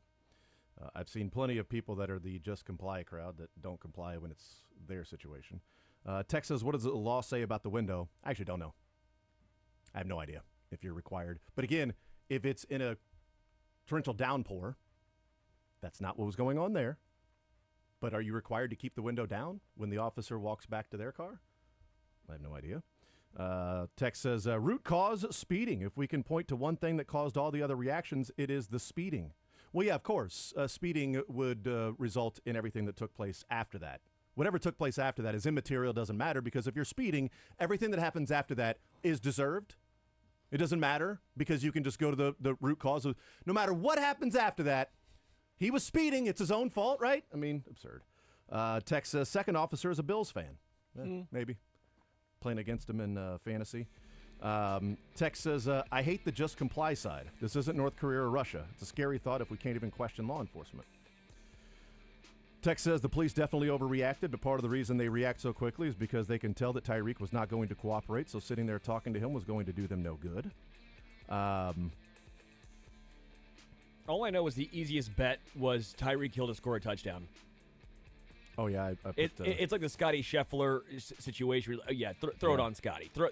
Tyreek's about to bounce back. He's having himself a game. Yeah. 913-912-4810. Text says, the officers had to open up the door as part of getting out. No, my point was you don't grab the back of Tyreek Hill's head and shoulders if he's not getting out of the car. He's already getting out. What happened after that was completely over-aggressive and unnecessary.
A lot of football talk today. We started the show, though, talking about the Royals and some Major League Baseball and the frustration of last night's game.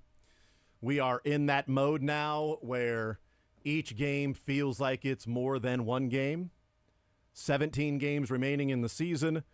Still heavy favorites to be in the playoffs. So it's not like they are at risk of missing the postseason.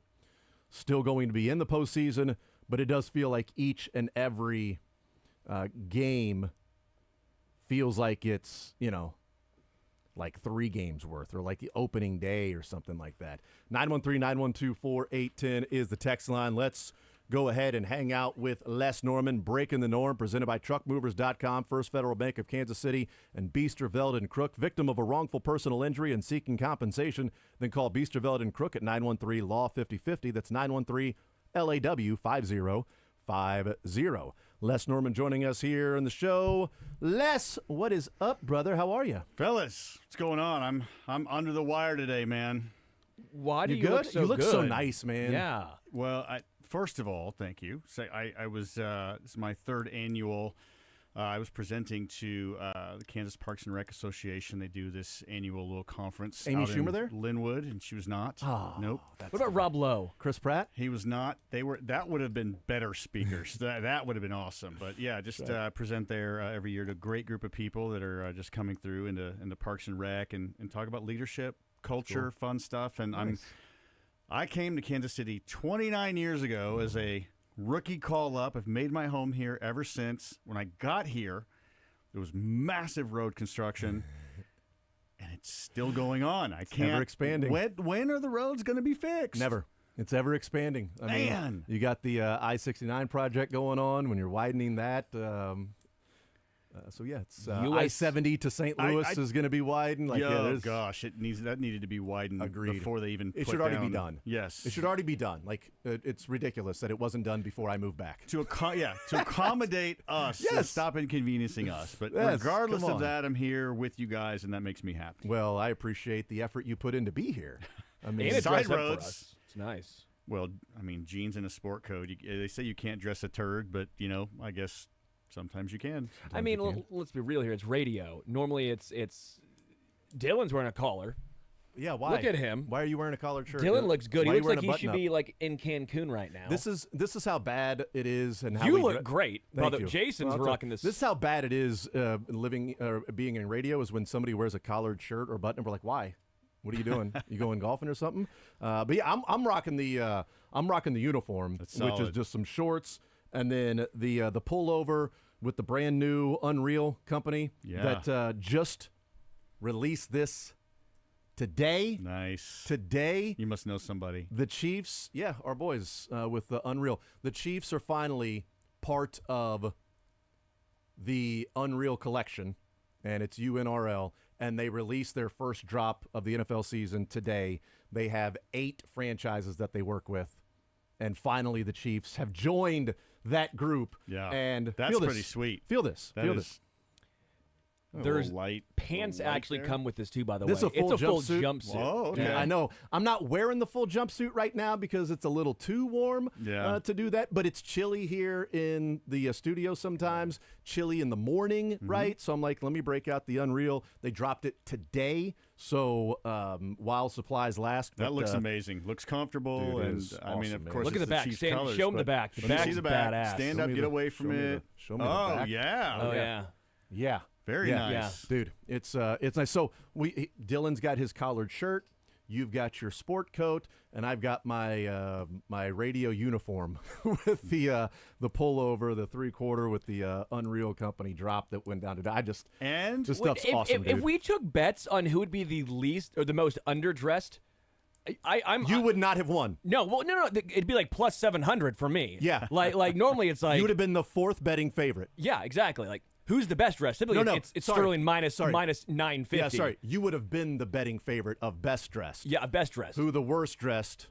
It would have been me, then Dylan, then Les, then Sterling. Me and Jason are like a pick 'em there at the bottom. Exactly. The Panthers right here just somehow won. There's no juice on this side. No. You're getting all play. No, actually, worst dressed. Yeah, it's all the juice on this side. A minus 500 for me. I'm digging the Chili Peppers T-shirt though. That is There you pretty go. sweet. Thank you. That's outstanding. Thank That'll you. work. That'll Great work. choice. Great I'm choice. dressed well. I'm just casual. Are you though? I'm casual. Dressed well? Okay, that's fine. No, you look good for a radio guy. You look great. You got the backwards KC on regular hat, but backwards KC logo. Yeah. With the Chili Peppers shirt and then the short shorts. So The other than the- chubbies. They're called chubbies. I don't know what they are. I don't know. They're under the counter. Yeah, that's exactly right. The please scoot your chair up. That'd be great. Thank you. Les Norman is our guest, breaking the norm. All right, so let's talk about. I don't know if you heard the first part of our show or not, Les. Been listening. Okay, great, awesome.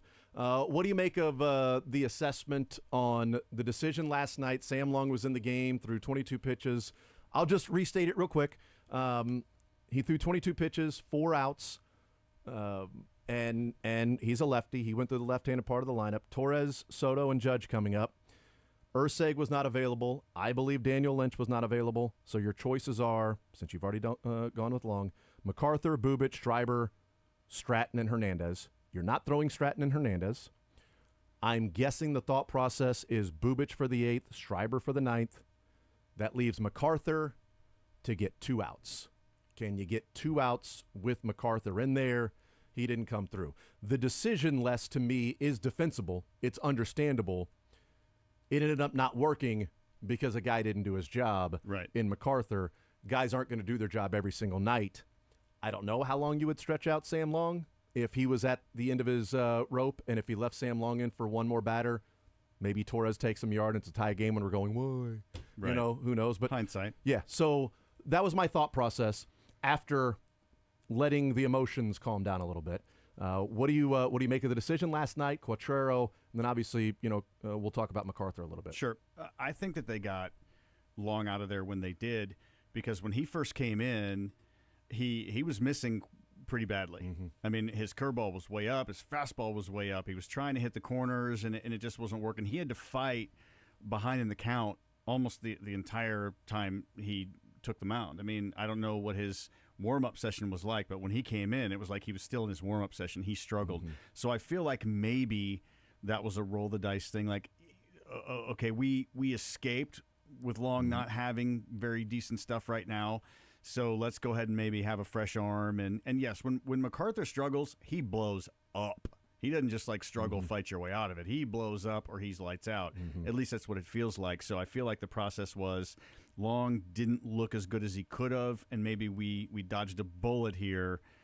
They just reached in the wrong – they just pulled the TNT out instead of a different bullet. Denny always says, the more times you go to the bullpen, the better chance it is that somebody doesn't have it that night. Right. I will also say for Sam Long, he has not pitched 2 full innings the entire season. The most he's pitched is 1 2/3. The most pitches he has thrown all season long is 27. He was already at 22. That's going to be my next question is if you had it in front of you, what's the number of pitches that he's pitched the most this year? So 27. So 27, so he's at 22. Yeah, and again, you've got a bunch of right-handers coming up, and Gleyber Torres has pretty massive splits that against lefties, he's a much more powerful, much better hitter. Slugging percentage is higher, and you're up by 1 run at that point, so you can't give up a home run in a Little League ballpark. So go with the righty-righty matchup. Again, I want to talk about MacArthur in just a second, but in a general assessment, a general observation, nothing to do specifically with last night because I understand the numbers and why the decision was made and who was available. I do think that Quatrero is a little too married to if there's a righty, I've got to have a lefty. If there's a lefty, I got to have a righty. And if there's a lefty on the mound, I need my righties. If there's a righty on the mound, I'll put lefties in there. He's a little too married to the you've got to have these splits back and forth that you've got to have the righty-lefty matchups almost all the time. Yeah, bring Jeff Montgomery in here and ask him what he thinks about that. And he's going to tell you, like, it's the guy that's feeling good. I mean, I get the science, and yes, sometimes to have a righty. I mean, when Cousins was in there for the Yankees, the lefties are going to see that nasty wipeout slider that he has. They may or may not hit it, but they're going to see it better. But against righties, I mean, Bobby Witt Jr. is hard to make look bad. Yeah. And he made him look bad, among other righties. And so I think the only one maybe not was Selvey if he faced him. I can't remember if he faced him. We got a hit. But regardless of that, it doesn't always have to be that way. I mean, if I'm going lefty-lefty, the lefty should at least give me confidence he's been pitching pretty well, or have enough of a breaking ball that it gets away from the righties. You can occasionally backdoor it. You know, it's a gut check, but I'm with you that I just don't think you should be married to that. You can set your plan up, but sometimes, man, you just got to go by what your gut says, what you saw in their warm-up session, or what the bullpen coach calls you on the phone and says, hey, he doesn't look very good, short leash. Hey, and I don't know if they do that, but wouldn't you think they did? Like, you call them back up as they go in the game, like, yeah, it didn't look very good, man. Just, I'll get somebody else up ready if you want me to. So, but I think he figured it out, and that's why I was wondering, like, would he stay with Sam Long longer? Because, he walks the first guy, then he gets the strikeout, pop-up strikeout, and then to start the 7th, right? Because he started the 6th. So to start the 7th, it was Verdugo that he got the pop-up. But now you're at 22 pitches for Sam Long. You've gone through the lefties in the lineup. You've got a righty in Torres and a righty in Judge mixed in with a lefty in Soto. But Soto doesn't care what hand you are. No, no. At that point. So, and again, also, MacArthur didn't look great. But I think Bobby would be the first one to tell you that there should have been 2 outs and nobody on with the Torres ground ball that Bobby got to, slid, got to his knees, threw it a little too high. Yeah. Great play. And, he'd tell you, 99 times out of 100 that throws down. And even if it's lower, Gurriel's going to dig that. He's pretty good over there at first, but he can't grow 2 inches on the throw. So that was unfortunate. Could have been 2 outs, nobody on, with MacArthur facing Juan Soto and Aaron Judge. And, hey, can you get through one more here? But it didn't work. He had a guy on. Then he walks Soto, gives up the 104 ground ball to Aaron Judge, and then the 109 home run to Austin Wells. You're right about MacArthur. It does feel like when he's got it, he can look really, really good. And when he doesn't have it, it's like, oh, my God, get him out of there. Crap, he's got to face 3 batters. Right. And I don't think MacArthur's stuff is ever bad. It's just his location. I mean, you can have a nasty slider. We were talking about Cousins' slider. It's a great slider because it moves a lot. But if he throws it over the middle of the plate, those are big league hitters, and it's going to get hit. And so you have to have confidence in all of your pitches. You have to be able to locate all of your pitches. And, again, if you're over the middle of the plate, you're going to get hit. Bottom line is you're going to get hit. And so and sometimes you can have a good warm-up session, or sometimes you can be in the middle of your hot streak. But it's just it's a sad thing.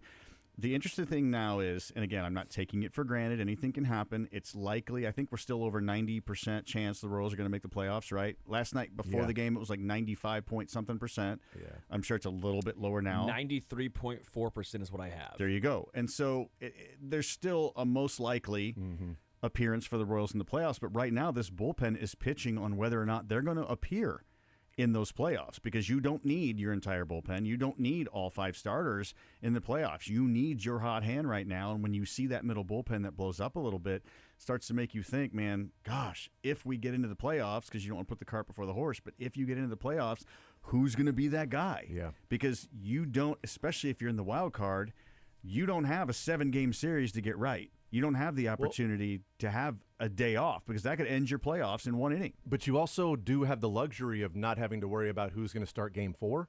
Right. So your starters, we would all mostly agree, would be Reagans, Lugo, Waka. Yep. Reagans and Lugo in some form. I know there are people that have said, I'd go Lugo Game 1 because he's really good anyway, and if you lose that one, you've got Reagans Game 2. Yeah. Where if Reagans Game 1 and you lose that one, Lugo's sometimes been up and down, and now you got him out there in a do-or-die game. Okay, I can see that thought process. But either way, it's going to be Lugo, Reagans, and then Waka. Those are the 3, which would mean in a wild card situation, everybody else would be available. Urseg would be available for all 3 games. So if you had to bring him in, whether he pitched on a Sunday or not, it's go time. This is why we got you.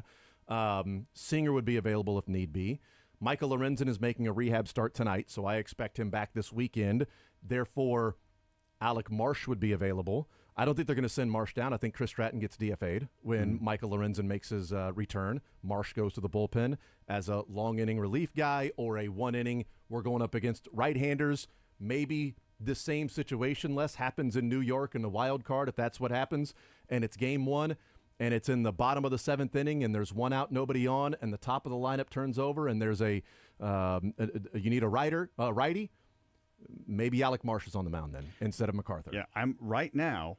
If the playoffs were tomorrow, I would be more confident with Singer, Lorenzen, and Marsh coming out in long relief.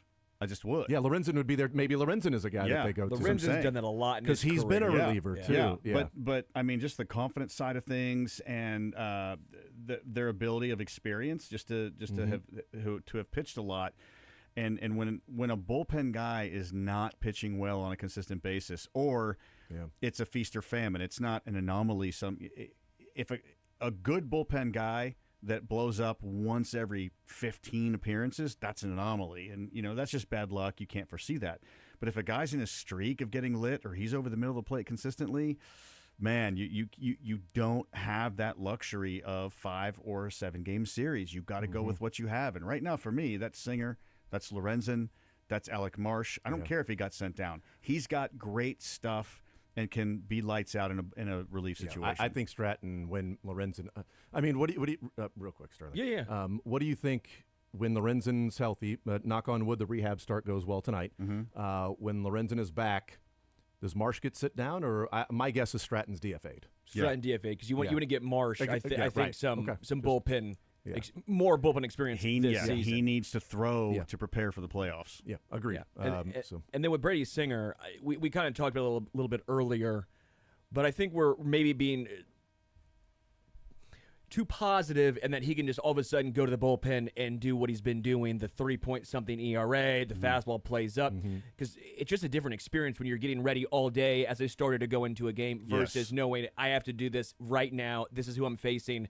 Do you have any concerns with Because we start with Giordano Ventura. Now, that was a small thing. That was the wild card game. But the post, what does everyone say? Well, how'd you bring him in? He's not a bullpen guy.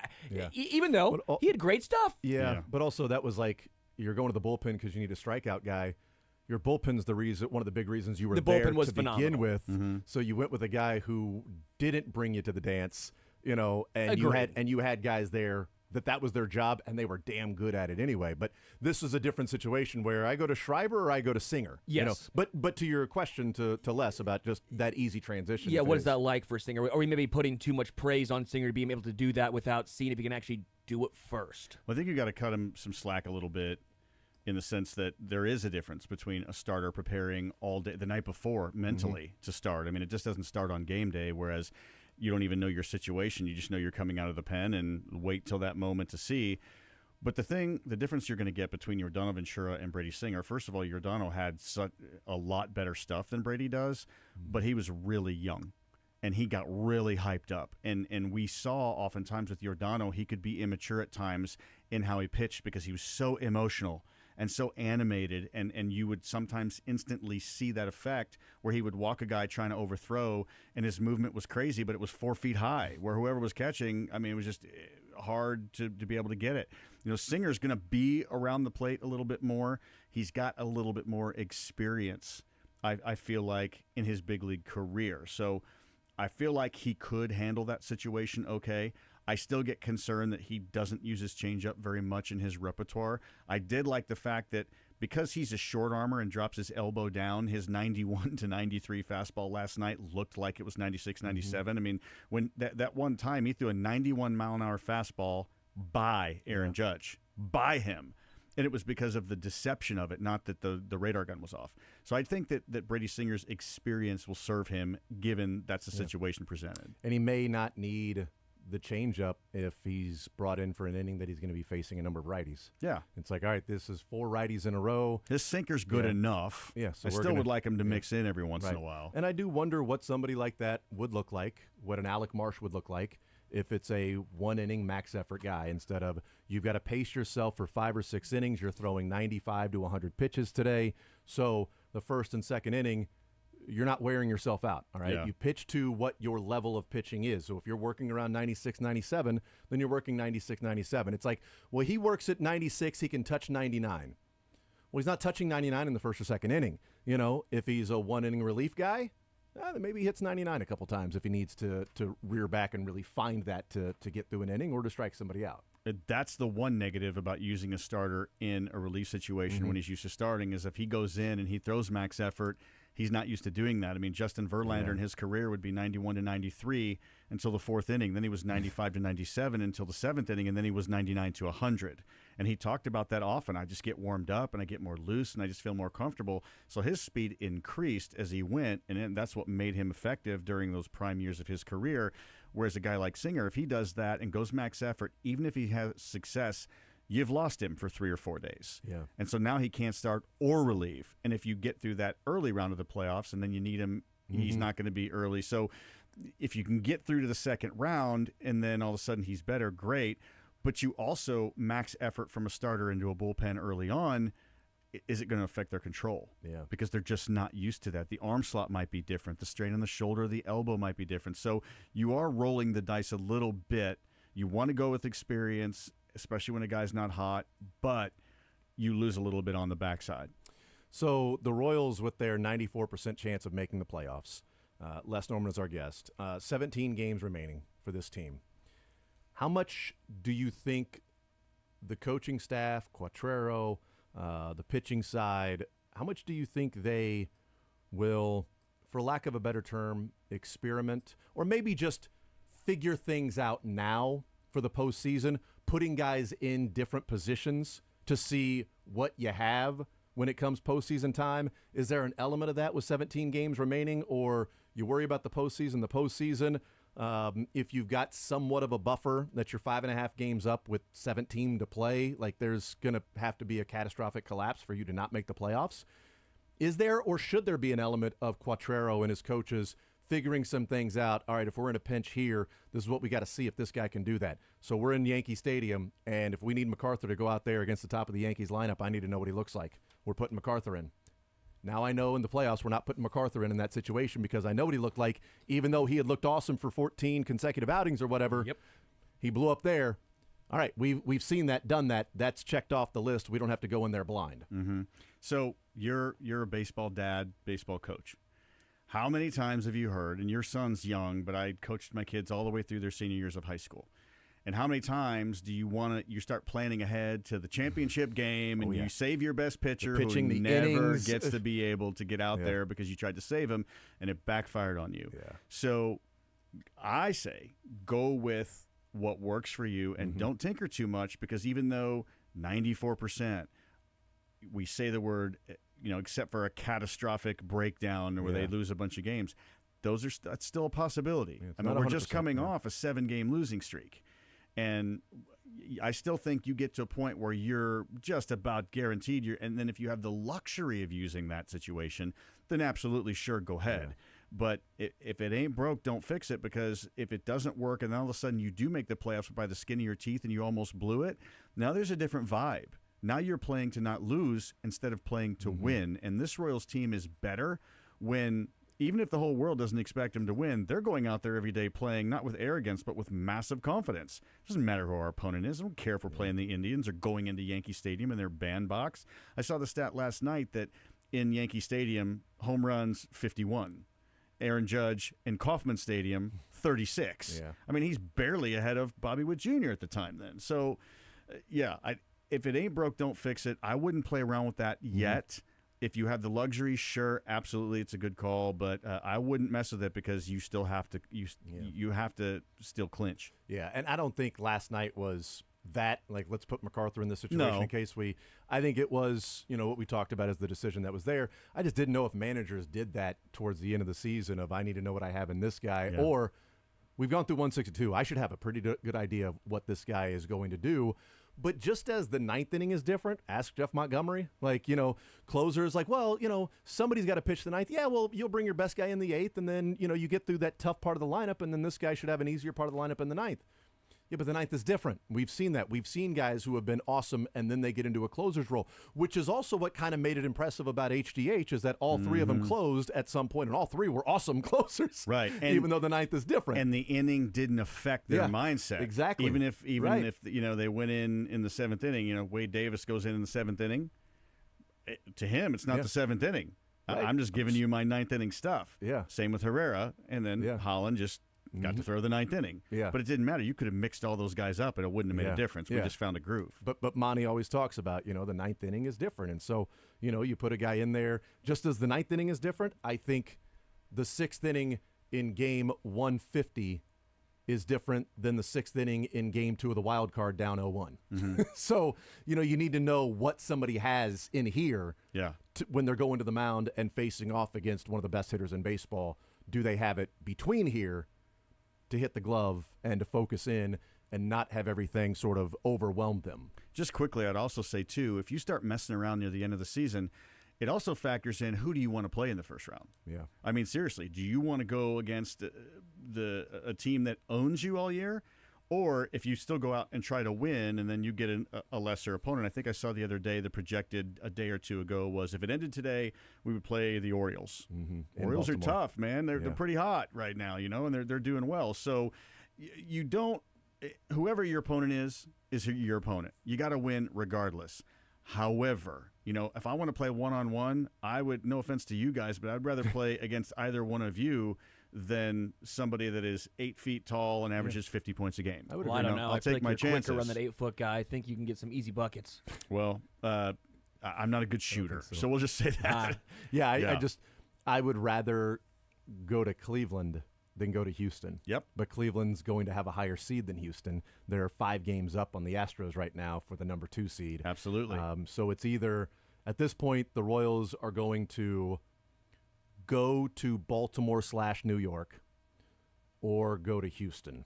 Oof. Or catch Cleveland and have the first round off. Yeah. So last night was tough because Cleveland won. They're playing the White Sox 2 more games. Royals got the Yankees a couple more games.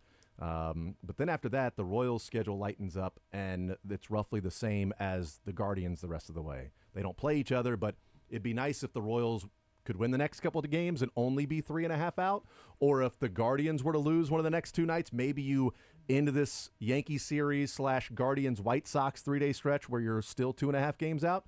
That would be really good because I think there are opportunities for the Royals to make up some ground on the Guardians. And also, if it's close between Houston and Cleveland to get the number 2 seed or be a wild card, they play each other the last 3 games of the season. Cleveland and Houston are matched up in the last 3 games of the season. Those could be pretty crucial, which could mean the Royals could be setting up their pitching staff, depending on what happens, if, let's say, they end up going to Houston or something, or Cleveland, however it works out. The Royals could be setting up their pitching staff while those teams are throwing everybody they have to make sure that they don't have to play in the wild card round, which could help you on Monday when the season's over and the wild card round starts. Right. We'll take a timeout, come back, continue rolling, hanging out with Les Norman, breaking the norm. We talk with him each and every Tuesday from noon to 1. It is presented by TruckMovers.com and First Federal Bank of Kansas City and Biesterveld and Crook. We take a timeout. We come back. More Zone next.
912-4810 is the text line to be a part of the show, part of the conversation.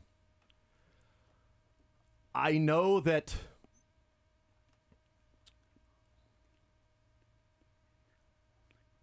What goes, Jason? I know that I can tell you. anything goes. Yeah. I know that you hate Center Field by John Fogerty.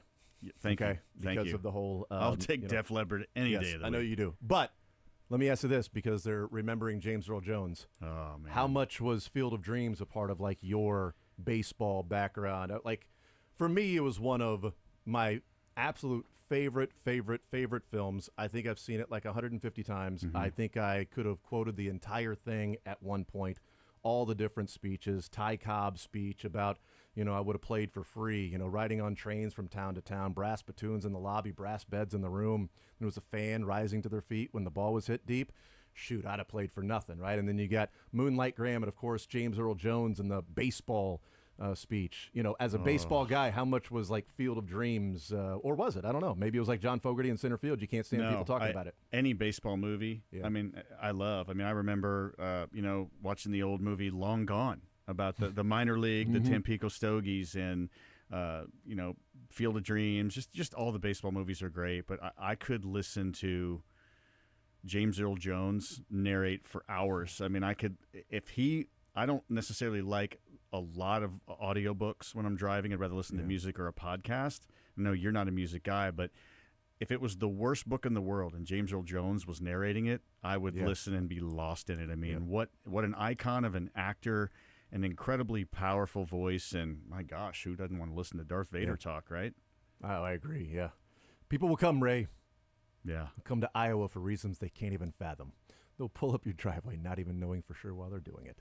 Come and knock on your door, and you'll say, sure, it's only $20 per person. They'll hand over the money without even thinking about it, because it's money they have in peace. You see the Empire State Building No, I last didn't. night, too? They lit it up red and then put a Darth Vader on the side of it as well for James Earl Jones. Yeah, Yep. that's cool. It's pretty cool. We could, however something was written, there are so many ways to read something, but if you were trying out for a role and you're trying different ways to read it, and James Earl Jones walked in the door, just get up and leave. Well, the way he could bring something to life, his pauses, his fluctuations, his stress points. He brought words to life, man. Just amazing. And that movie specifically tapped into the father-son aspect of baseball. Yep. So you've got the father-son part of it. I thought you were going to say Star Wars tapped into the No, sorry. Yes, the father-son. Different father-son father-son message. dynamic. Yeah. Ray, I am your father. That would have raised some flags. Oh, my gosh, yeah. If you build it, he will come. And all That would have been odd if and Vader's the there. top stalks of all the corn is lightsaber down in an instant. That would have been odd. But the Field of Dreams tapped into the father-son aspect of it.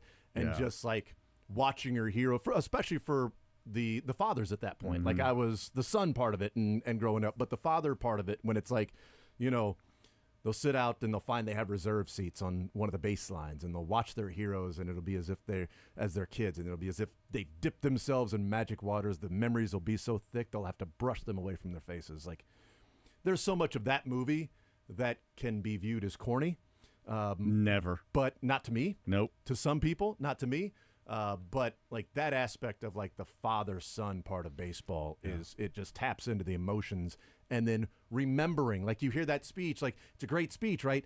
But that part of it is talking about remembering when you were a kid, sitting out there watching your heroes play, and now you've got your son and you're sitting out there watching his heroes play.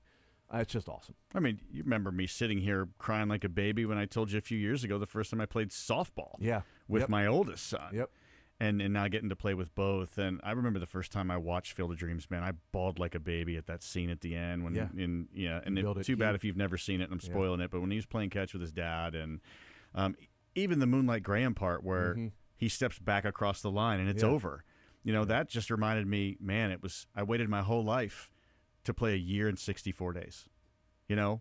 But it was a year and 62 days. Year and 62 days that are some of the best days of my life that I'll never forget. And so that movie's got so many things that you could glean from to bring great memories, and sometimes they might be painful for everybody. It's all different, but just so much great stuff there, man. Such an iconic movie about life, not just baseball. And you've got the lesson of like, yeah, baseball was great, but my true calling was to be a doctor. Yeah. Like you had your dream right there in front of you, and people would have killed to get that close and not reach it. Right. Son, if I'd only been a doctor for 5 minutes, now that would have been a tragedy. Yeah. Like that part of it, like, no, you were a baseball player. No, I'm a doctor. This is my true calling. Being a baseball player is cool, but Yeah. it's not the only thing in life. And like, another iconic actor and voice, too. yeah, I you mean, hi, I'm Archie Graham. Yeah. But yeah, I was thrilled that Major League Baseball, they've done a They've lot. done the Field of Dreams yeah, game? They've done a lot of things wrong Yeah. with Rob Manfred at the helm, but I tip your cap. And the Field of Dreams game, I always think is just incredible. Yeah. In the really cool thing one year, and I'll get back off this, but the year I spent with Cleveland was in AAA, and we played in Buffalo. One of the greatest front offices that I've ever been a part of was in Buffalo that year. Mike Buchkowski, who's still there, by the way. I mean, it was the GM there, and the Rich family was a part of it. But they had a movie night, and they showed Field of Dreams, and you could watch in the stands or on the field. And so we were watching it, and nobody knew this was going to happen. So all the lights are off, just the movie's being played.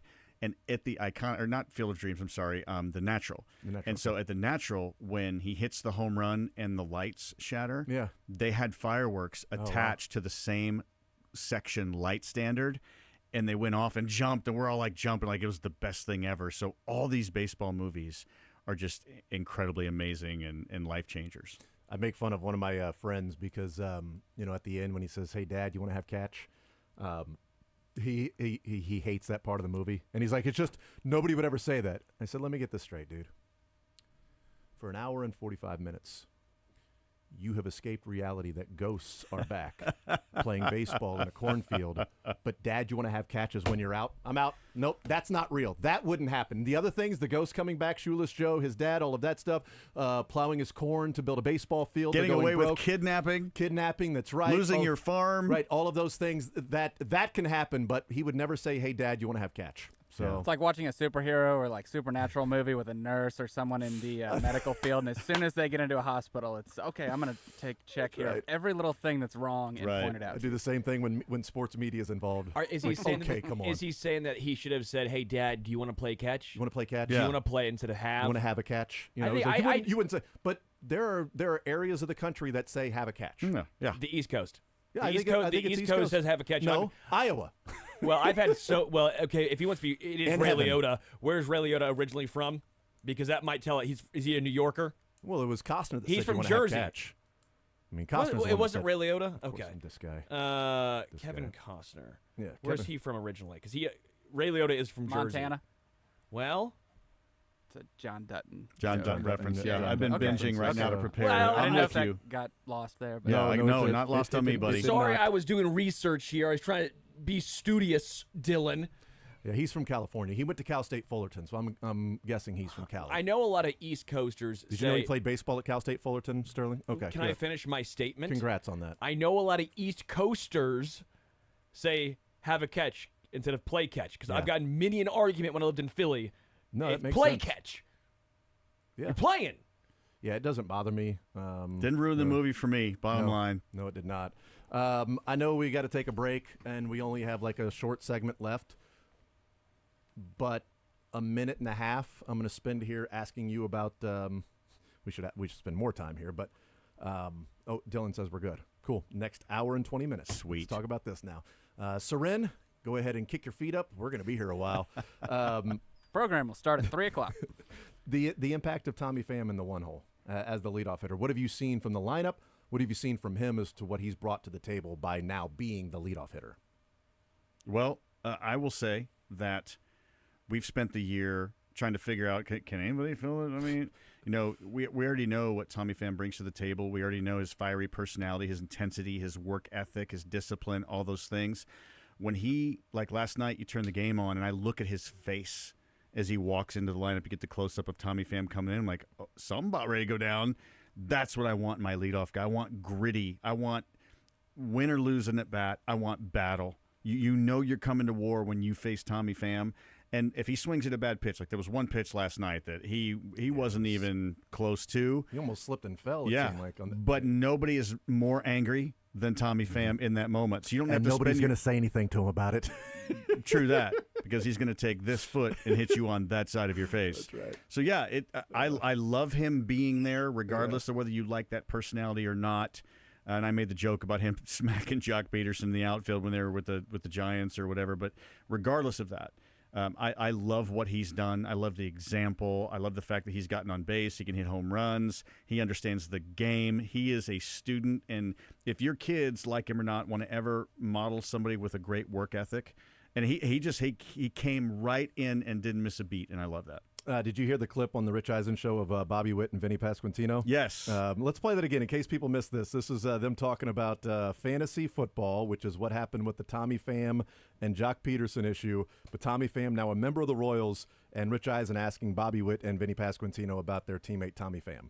Any Tommy Pham, Jock Peterson moments in your fantasy base? Right. But Tommy Pham is in our guillotine league. So.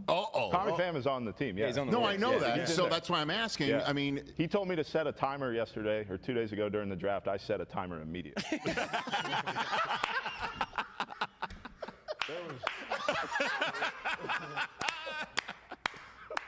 No one's getting slapped out there. There was no question. what Tommy says goes. I'm going to go ahead and set it. Are the waiver wire was that Whatever what he it wants. was? Was it Yeah. like an IR situation that he and Jock had a problem with? He accused Jock of stashing. Stashing. No clue, and I'm not asking. Our rules are laid out. They're set. As far as I know, we're good to go. Good for you. It's amazing. Vinny is a seasoned comedian. Dude, he is. His timing is good. It's not, yeah, seriously. He's like Mick Schaefer's segment on the show, but good, but better. Yeah, and all the time. And in the clubhouse. That's right. Yep. I've never been a part of a guillotine league. It sounds like it would be unreal, but I would also be annoyed if it Does was loser week one. get their head chopped off? No, the lowest scoring team is eliminated. And their players are up on the waiver And wire. their players become free agents immediately. Oh, that's sweet. And so as the season goes on, then you got like two teams that are stacked going against each other at the end of the year. Yeah, it But makes it interesting. Every single week, the lowest scoring team is out. Oh, so I'm out because of Chris McCaffrey left. You'd be out. And McCaffrey would be a free agent now. Yeah, it's a guillotine league. I just wouldn't want to be the one. I wouldn't want to be there the week that Tommy Pham got eliminated. So that's all. Jock Or Peterson. the one that eliminated him. That's probably right. We'll take. Well, his own team eliminated him. It's not this. He scored the fewest points.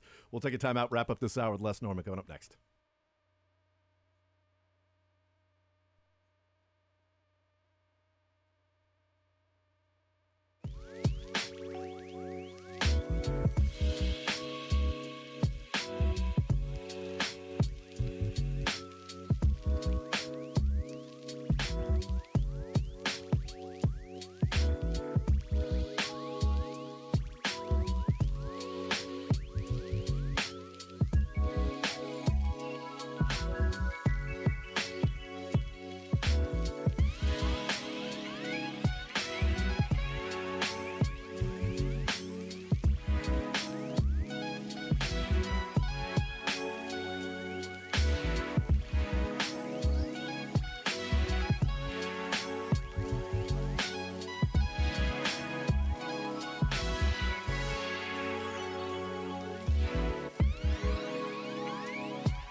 Tweet comes in and says, no problem with saying have a catch in Field of Dreams, but I grew up in Iowa and never heard anyone say that.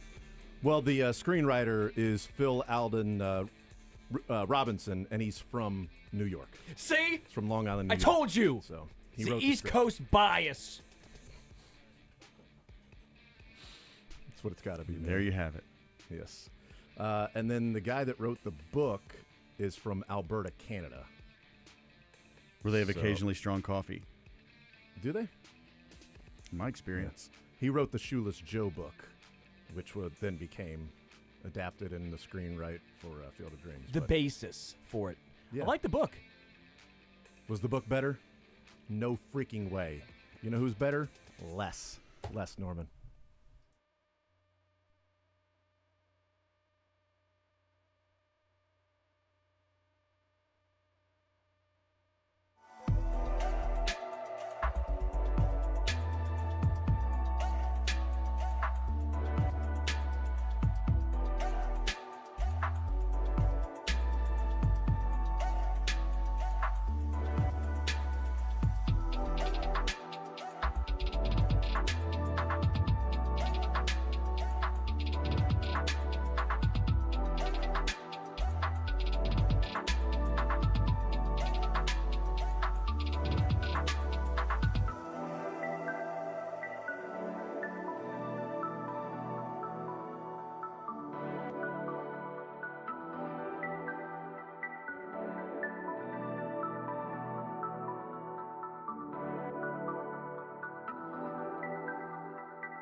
Coming up later on this hour. Facts. done that in a while. It's been like a month Welcome and a back in. half. Yeah, this training camp, these press conferences. Odd Chiefs weeks. finally have a Tuesday off. Yeah, this is like a Chiefs week. It's a regular week. It's a This is regular weird. week. Next week too. Next, I mean, Sunday night, but yeah, still. but back-to-back Yeah. Sunday games, and then the Chargers too, a Sunday game. So Yeah. 3 weeks in a row of just a regular week, and then Just the Saints routine, and blah off. blah football. Woo! This is just crazy. What's going on here with the Chiefs, man? Just Crazy. they're playing on Sunday. Was that a Sunday, new intro, Sunday, by the Sunday. way? Yes, Brand it new. was. We did that a new new? one each Yes, day. We since, put a new one together each They've been week. on in a while. Made a new Dylan, one. you're doing a good job. That's a new one. For you specifically, Todd, do the Niners have some splaining to do?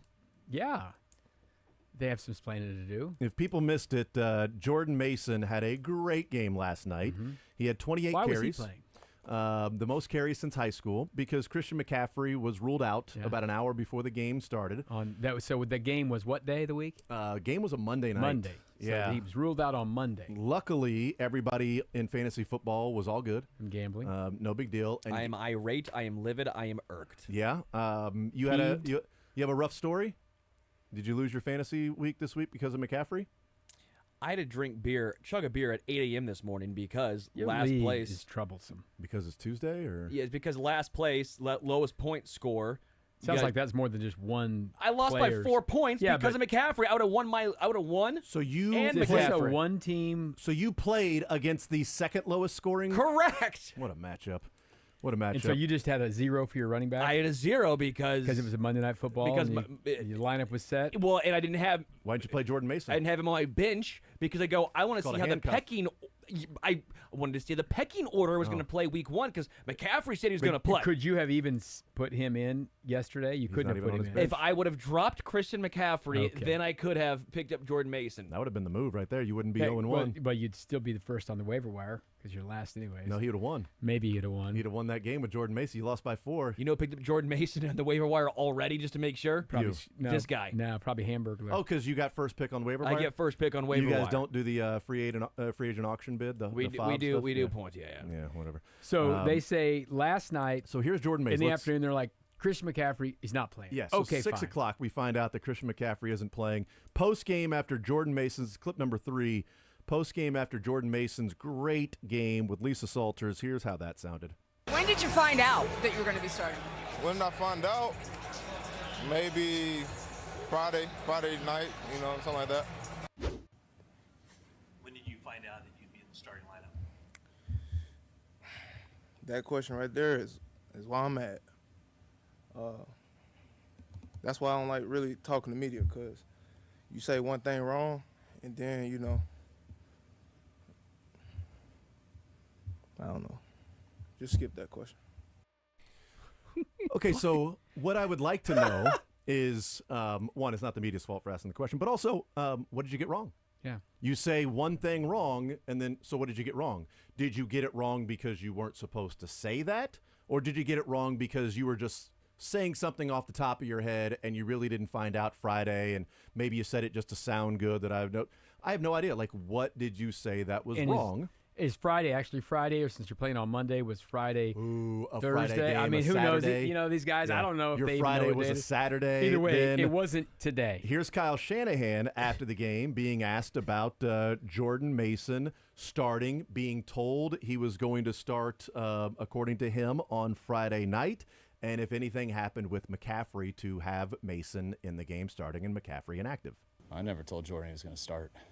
Told me he had to be ready a bunch, but that might have been Bobby or somebody trying to pump him up, but I knew he was going to have to play a lot.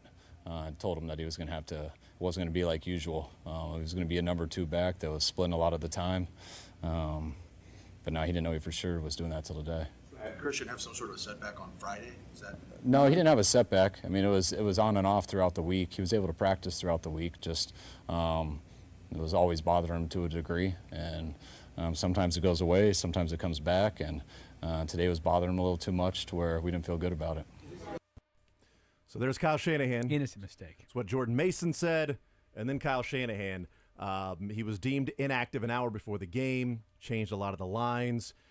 People in fantasy football, the NFL does care about the gambling now. They care about, which is why the injury reports are what they are.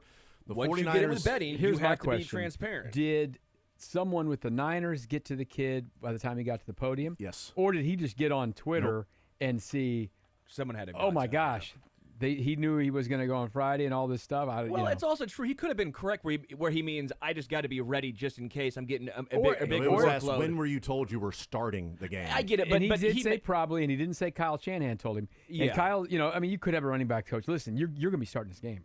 There's a little You better be plausible ready. deniability in there. I think they have plenty of plausible Yes. deniability that, no, we told him, he may have been told he was starting on Friday, but that's because Christian McCaffrey was questionable, and we didn't know if he would questionable, play. not doubtful? He would, yeah, he was Questionable. questionable, so And we didn't know he would play. McCaffrey said he was going to play, by the way. McCaffrey said he was playing. Right, so their out would be, we listened was questionable. Questionable is also game time decision, and he was going to start because even if McCaffrey was good to go, we were going to limit some of the touches there depending on how the game was going, but we were going to go with Jordan Mason as the starter, and an hour before the game, we decided that it wasn't worth it with McCaffrey. There's an out there, but it is odd in that McCaffrey is listed as questionable. The league's going to want to know what exactly happened here, and was McCaffrey deemed out on Friday or Saturday, and you didn't tell anybody until an hour before the game? I just laugh a whole bunch at Jordan Mason going, this is why I don't like talking to media. As the most normal question I think could have possibly been asked there was a very normal question. He'd already gotten in trouble, though. But it's like, what an amazing story. When did you find out you were starting? Was it like 2 hours ago? Like, when did you? Which is, it would be even part of the lure of like, I found out like at 5 o'clock that I got to go in there and I'm starting. That's what 15 minutes probably between his on-field interview and that. In that 15 minutes, he got told, hey, listen now, you didn't get told nothing on the And Friday. also, how often does he talk to media? That, like, I'm not trying to be mean, but like you were going into this year. I'll bet he hasn't been on a podium. A third-string running back, a UDFA guy, and he's like, this is why I hate talking to you media. This might be like your first time. Yeah, because you say something wrong, and it's like, well, just if you say something wrong, just blame the media. You'll have a number of people that will then agree. I even saw people last night going, it was a terrible question by Lisa Salters. What do you expect the kid to say? Of course you put him in a bad spot. It's not a bad spot. What are you talking about? What'd you find out? She's asking It's incredibly generic question. It'd be like, awesome so if he found out benign. like right before the game was Yes. and he's like, I didn't know I was starting, and I had to just get ready on the spot. We were planning on McCaffrey going, and then it didn't feel right for him, so they decided to enact. I just make got to him be inactive, ready. And I That's stepped not a in bad there. question. Like, that's a great story if that's the case. Then he said, if it's Friday entirely night. innocent, it's a great, simple question. Absolutely. If it's not, if there was something going on, that's when Nefarious. when it's like, so I don't again, trust the media. What did you say wrong? Yeah. So when I say something wrong, that's why I don't like talking. So what did you Which say was that wrong? was wrong? Yeah. Was it wrong that you were told that, or Interesting. wrong because you weren't supposed He to played say a great that? game, though, man. He was He awesome. was getting downhill Listen, quick. we're going to get this stuff McCaffrey's now. a system running back. Everybody knows this. The SEC is going to have injury reports when SEC teams that's play right. SEC teams. That's right. All right, so they had their first injury report this last week when South Carolina played Kentucky, and you're going to start Waxy, getting. by the way. You're going to start getting questions from people about this stuff because it was, it's been a joke in college for years. Yeah. An absolute joke. When Colorado was in the Big 12 back in the day, Bill Snyder was so kind of tight-lipped about any injury stuff. they would list things like Dorothy and the Wicked Witch of the West are injured and stuff like this on their press releases by week just to have fun when they were playing K-State. But it's serious business now. They're all partners with these things. And a lot of money. It's what it is. Gambling and things like that are a monstrous part of the National Football League, becoming a bigger part in college. And they are going to have to be as honest as you can be and not try to pull this crap. Well, and the betting sites have to be mad because a lot of people still took over 13.5 rushing yards for Jordan Mason to begin with, because even if McCaffrey was going to play, he was questionable, and 13.5 is normal for a second-string running back. Maybe he gets 4 carries, he gets that. Well, okay, that was an easy hit for a lot of people because he was a starter. So the betting sites can't be happy with the lack of, if it was Friday, the lack of transparency with the 49ers. Yeah. Did you see Bet365? What happened last night with the fallout? There's a guy, Matt Williams, who runs a tout service. He's got 19,000 followers works for VSiN. He posted a picture of what Bet365 sent him. Said, we are contacting you regarding bet ID, blah, blah, blah. He's got it blacked out. Placed at the odds of -110 on Jordan Mason over 13.5 rushing yards.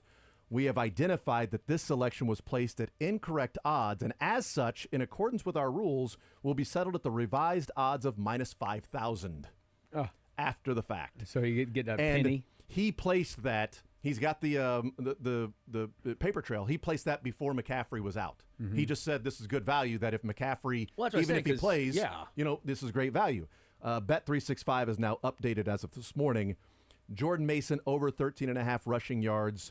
All bets on this market have settled at the odds taken when the bet was placed. We apologize for any confusion caused in the settlement of this market. There are multiple betting sites, and if you're not going to be transparent, I believe that Bet365 actually had been sued by the state of They've New already Jersey been sued before because for they doing did that. something like this. Because they went back and changed the odds and said, no, we're not going to pay out at those odds. We're going to pay out at a different odds because we didn't have all the information, and you shouldn't have more information than us. The old sorry we got caught, not sorry that we did it. Exactly. And then they tried to do it again. And then they paid out. But that's part of this whole thing is that you've got lines that are listed at -110 for 13.5 rushing yards. Because now Chris he's McCaffrey's the starter. Gonna play. Yeah, he's the starter. I went and immediately got Deebo Samuel at over under 24.5. He ended up at 23, so that sucked. So I was like, it ain't going to be all Jordan Mason. They're going to put and they did. They gave Deebo 8 carries. He got 8 carries. He just got to 23 yards and not 25. But it's one of those things that I got it at plus number, but also it makes sense that it was plus number because he didn't get there anyway. But yeah, that's going to be follow. Yeah. Did you see the Jay Glazer report on Brandon Ayuk? This is fascinating. So I go back to when we were at Hollywood Casino a couple of Thursdays ago, and it was the opening night of college football. And we were talking about the different way that John Lynch had answered the question about Trent Williams and Brandon Ayuk. He said about Brandon Ayuk, well, eventually you got to get in here and play. Like, you got to make a decision. You got to get in here and play.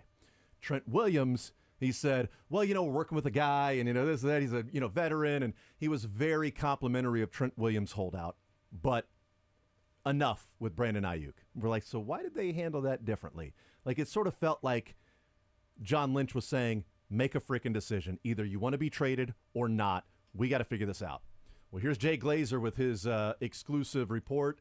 Hadn't heard this until Jay Glazer put this out there before the game last night. The Brandon Ayuk contract trade talks and how the Steelers were involved and how close Brandon Ayuk was to being traded to the Steelers.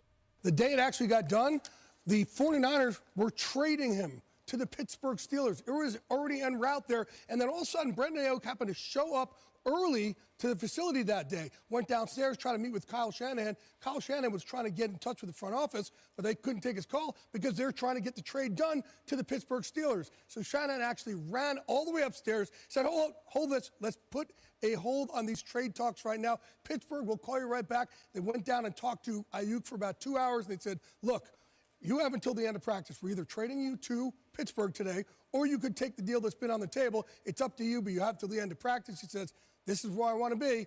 Brandon Ayuk remains a 49er. It's wild. Which goes along with Brandon Ayuk saying, I made it more difficult than it should have been. Yeah. At least he came out and said, because he signs the contract that was on the table for a while. He just goes down to coach and, hey, coach. And coach like, hold on, no, I can't. I got to go upstairs. I got to go upstairs. Talk Plus, to those guys. If he didn't show up early that day, Yeah. like, did he could have been traded. Specifically showed up early that day to talk to Shanahan because maybe he had a change of heart that, okay, I just want to get this done. Talk. What do we got to do here, coach? Or maybe I don't want to go to Pittsburgh. Or maybe his agent was alerted that, hey, we're finalizing a trade to Pittsburgh for Brandon Ayuk. We're done. We're trading him to Pittsburgh. Get your ass to work And with your Ayuk- hat in hand and be like, and sign the contract. Do you want to? You've said you're willing to be traded. They haven't budged off the contract. You tried. You used your leverage. If you want to be in Pittsburgh, you can get a bigger contract, but the leverage you use for the 49ers, you used it to the whatever level, they have got to the point to where this is the contract or you're traded. Make a decision. But I just love that Shanahan was trying to call them to say, don't do the deal. Yeah. But he couldn't call them because they were They're all on on the the phones. phone with the Pittsburgh Steelers getting ready to do the deal for Ayuk to Pittsburgh. That'd been So wild. it was that close to Brandon Ayuk being a Pittsburgh tell you what, Steeler. the Niners look solid for sure, but Mhm. that's still, listen, McCaffrey was hurt, but a lot of field goals. Yeah. I mean, you got to score more touchdowns. I think Ayuk looked rusty. He had a couple of drops. Well, the league was rusty. Well, Juwan Jennings looked like he picked up right where he left off in the Super Bowl last year. I mean, he's Yeah, one he of Brock looked good. Purdy's go-to guys. Like, that guy might be a sneaky fantasy league winner for you if it keeps up anywhere near that. The offensive line of the 49ers and how they run the football is just so damn impressive. CMC just takes it to another level, obviously, just some of the things he can system do. back. But just the system that the 49ers have, the Shanahan running system, I have no idea how more teams don't try to emulate that. I obviously have to have the players, but my goodness, just one guy, new faces even, and they're still opening up just holes that Lebo could run through. New face who dis. Yeah, that's a good-looking By the way, team. and George Kittle gave a shout-out after the game was over to SVP, to Dominic Puny, third-round pick out of KU, saying he said, we got these new guys, our right guard from Kansas. He was awesome today. He is filled in right where we needed him. So George Kittle was talking about a lot of different things, and then that's one of the only guys he specifically pointed out was Puny from KU. So shout out to him. Last clip I want to play, and then we'll get some fact or fiction. Fact. Jason Kelce made his Monday night countdown debut, and he was wearing a snug shirt. Here's that conversation as they were brought into the show as to Jason Kelce's snug shirt. We are thrilled to welcome in a six-time first team. Yes, All sir. NFL selection. A Six Super Bowl times? champion. Six times. Six times. Future gold jacket wearer. He got a podcast that apparently is doing fairly well. And all that said, Jason Kelce is wearing a shirt he got at the mall because he left his travel Yeah, it look bag in good the in truck. it, too. Left the bag in the truck. My fits my belly now. I've lost a little bit of weight, but my tits are still kind of struggling. Hey, the fact that a Hall of Fame center can shop at Lululemon, that's big, man. That's a big accomplishment. That shirt was so snug that when it showed the camera angle from Jason Kelce's right, the button was extended to where you can see right in his chest. Yes. Oh, You can yeah, see that thing right is- through his This chest. is the biggest one you got. Tight. Yes, he had to go to the mall because he forgot his bag behind. Probably And so- should have bought a sport coat too. So he went to the mall that day, and apparently, I don't know if he shopped at Lululemon. here's That's the awesome. deal. I hope he did. I hope he shopped at You know Lululemon. what these guys are used to? People carrying their equipment around for them. And Kylie You're out there packing on his your stuff. own. At that point, you get a sports coat and Yeah. you just unbutton it down as far as you can and just let the chest hairs fly because That's what Fitzpatrick does. it looks way better than Thursday Night Football. than that. That Yes. is a. I just love it. It's good with my stomach. But my He doesn't care, obviously. No, which is the best part about him. I thought he looked good. I didn't think he's there was lost an issue a lot with of weight, but I didn't still, think there was an issue with it until get they close pointed to it out. Little snug. And they specifically, clearly, he was cool with them pointing it out because I don't think Yeah, they're paying SVP him would have money, pointed make that fun out if that was the case. So we'll take a timeout. We'll come back, play a little fact or fiction with Todd Lebo coming up next.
tonight at 6 o'clock.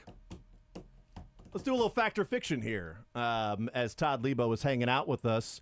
Since it's been a while, should we just have Todd start? Let's start with Todd. Let's do it. Okay. It has been a while. It's been a while since we've first played saw fact or you. fiction. Let's go. The first question goes to Lebo. Yeah. The Detroit Tigers are the team the Royals need to worry about catching them, not the Red Sox or Mariners. Fact. Fact. Oh, yeah, fact. Yeah. That's a fact. I like starting you guys off with one you should all get. Yeah. Because they have 3 games left against the Royals. Yeah, the 'cause they Royals play are pretty each much other. the Royals are pretty much in the playoffs as long as they don't get swept by the Tigers. Yeah. They are That's- 5.5 up on Knock on wood. Tigers, the Red Sox, and the Seahawks / Mariners. Yeah. Twins better straighten their stuff out. They may I know, fall right? behind. Yeah. They still got a 3-game cushion, though. Number 2, let's start with Dylan. Dylan. Let's start with Dylan this time for number 2. Go around like this. I kind of just like Let's to do a circle like this, ring around the rosy. Yeah, but I didn't know if it was. Yeah, you know. We've got it now. Yeah. Yep. You time don't for need to be told again. Clockwise or not counterclockwise. Non-clockwise. Clockwise or not counterclockwise? Yeah. I see. Tails I win. If it's not heads, Clockwise. tails I win. Heads you lose. All right, let's go. Here we go. Go ahead, Dylan. Xavier Worthy will have the best rookie wide receiver season of any Chiefs Andy Reid era receiver. I'm gonna go fiction. I think Rashee Rice will still hold that after this season. No, I think it's going to be Luther Burden. You said of any Andy Reid era, so that's in That's the future, future too. era. Yeah, I mean, so can I go Luther Burden? I think that's an automatic winner for me. I'd like to Todd. change my answer right? too. So. No, I think it's going to be Rashee Rice if we're talking about How many Rashee, I'll touchdowns say did Rice fiction. score last year? 6 or 7. This guy's on pace to have 34 touchdowns. You are correct. He is pacing for 34 touchdowns. Well done. Pretty good. That would be I'll take that would my be a record. shot here, 7 last year. and No. I'll say fact. He had 7. Seven Just last year. to be different. I think it's fiction, but I think it's fact. oh, look at this. I don't know if actually yards or touchdowns are going to, but like as far as his impact it's and not everything. okay, so Because we're not looking at yards and we're looking at touchdowns and stuff. impact. We're looking at We're looking at touchdowns, and he's going to score 34 touchdowns. easy. Okay. So now we can It's so we can look okay back. for you to be behind me. So what we're gonna do is We never look back. we're gonna be able to look back and say, well, that Hollywood Brown touchdown that actually goes to Xavier. So here's the Might do deal. it. When Might have Sterling to. has a You mathematical get a half touchdown formula, like Mahomes. like WAR or stuff like that. Yeah. It's just called impact. It's the Sterling It's the impact. Sterling and right impact. now he's impacting high. Yeah. I like it. He's a high impact guy right now. Yeah. Okay, great. Sorry that. Awesome. I'll lead this one off. We'll go to Jason this time. Great. Jason, Yes. Lad McConkey goes over 750 yards this year for the Chargers. Oh, fact. Yeah, there's not much out there. Yeah. Fact. Fact. I should have made that number higher. That is a fact. I should have made like 825. Eventually, Herbert's just gonna stop throwing it to Quentin Johnston. Yeah, you didn't catch. Yeah. Lad McConkey looked good. It was great. Xavier looked good. Lad looked good. Keon Coleman looked pretty good. Yeah. A lot of the young rookies look pretty solid. By the way, the one of the best tweets I saw was the video of Quentin Johnston in the fight with the Raiders, and somebody tweeted and said, "Oh, now he has hands." Oh, brilliant! That's absolutely brilliant. Slow clap worthy. God, so good. Let's start with. Let's go to Todd this time. With Lebo this time. We've made a full trip around the moon. But which way did we go? We went non-clockwise. We're actually non-counter. like in a line. We're linear right now. How you guys are sitting. We went non-clockwise to counter. I think James MacArthur figures this out, and you can trust him at least a little bit come playoff time. Fiction. Fiction. Fiction. That's fiction. That's fiction. That's It's the easiest one we've ever had. I didn't know. That was the layup. Stratton would have been. Carlos Hernandez has movement on his fastball eventually. Fiction. Fact, I think. Yeah, this could have figured it out. I'll Just a go shape. with Dylan this time. We'll go Let's do Dylan it. this time. Yep. Yeah. All my nerves are now calm in regards to the Chiefs secondary. Ooh. I'm gonna go fiction just because this week I feel like it's a good test. Well, the T. No, Higgins. I think this week's got a worse receiving core than Yeah, you're last right. week. I assumed T. Higgins was gonna be there. Yeah, I'll stick with fiction. I'm going to say fact. Read it to me again. All of your nerves are calm. All my nerves are calm. Yeah, fiction. You're a nervous Nelly. It's I fiction. think it's a fact. Yeah, I think No, that's a fact. It's Jalen on Watson PBS. looked good. Tied. Williams looked good. Yeah, I'm not nervous about the secondary. Some of the linebackers in coverage, I'm a little concerned about. Like Honestly, who? Drew Tranquil looked bad in coverage too. It's not just a Bolton thing. Drew did not look like his normal coverage linebacker self, and Leo's not that sort of. Yeah. That's not his game. So, secondary though, looked pretty good. Yeah. No nerves. Let's start with me. Let's go to Jason this time. Great. Jason. Yep. All my No, I just did that one. Fact. The Bills are more dangerous now. Expectations are down. Oh, that's fiction. I think that's fiction. Yeah, that was last year as fiction. Because remember, everyone kind of got off the Bills bandwagon last year. And I do think they're a dangerous team still. Though. they are, yeah. I think it's fact. I think that the fact that the Bills are now more dangerous because they have like no expectations. I expect a lot from them. Yeah, I don't think anybody in Buffalo is saying there's no expectations. They're talking Not about in how Buffalo. I'm just saying. We didn't want Xavier Worthy anyway. We got Keon Coleman. He's the next Chris Well, Carter. then why didn't you say fact? Yeah, we just misunderstood the question. Yeah, No, I didn't say fact because I don't think it's their expectations thinks are you're high still. wrong, Sterling. He No, thinks you're you wrong. said because expectations are lower. Yeah. I'm saying I don't think the expectations are lower in Buffalo. I think they still expect them to go Okay, and but compete Jason for an give me a AFC point. championship. National media. Who's talking to the Bills? No one. Oh my gosh, Dan Orlovsky. No, my bad. Rex Ryan. I mean, I always Okay, get we're their not takes. talking about a guy What? who was You really said- enchanted by the Isaiah Likely in the sideline conversation. But you said national media. That's what he is. So, one guy. Not talking He one. does think Josh Allen is the best quarterback in the league. No. He's the second best, though. My bad. No, yeah. he said he's the best football player in the league. It's even worse. He said specifically Josh Allen, in my opinion, is the best football player in the league. Nobody then asked him what position he plays. He can play anything. To then ask, does that make him the best at his position? Or are you going to say the Dan Orlovsky, Joe Burrow is the best person in the league at playing quarterback? Remember that? Trying to decipher between stop, people. Todd, he's going to lead us off for question number 7. Lebo. T. Higgins or not, Chiefs still cover the spread. Fact. It's a big number, I know. I'm gonna go fiction. Bengals. If they lose this, correct me if I'm wrong. They are 3 games back of the Doesn't matter. 1 They do seed? this every year. No, I know, but if they lose this, go back 2 games and lose the tiebreaker to the Oh, yeah. Chiefs, we're up 3 games on them. So Yeah, this is for desperation for the Bengals. It's a fact. They cover. Yeah, desperation or not, doesn't matter. That team is buzzed, Does dude. Dylan have any points? He's got 3 still. He's got the James MacArthur one. Again, he got the layups, the 2 layups. Yeah, the It's first 5 one and the MacArthur It's one. 5-5-3. 5-5-3. 5 to All 5 right, to 3. let's start with Dylan this time. He needs this one first. And I still have the tiebreaker. So Yeah. Of course. Well, we don't know yet.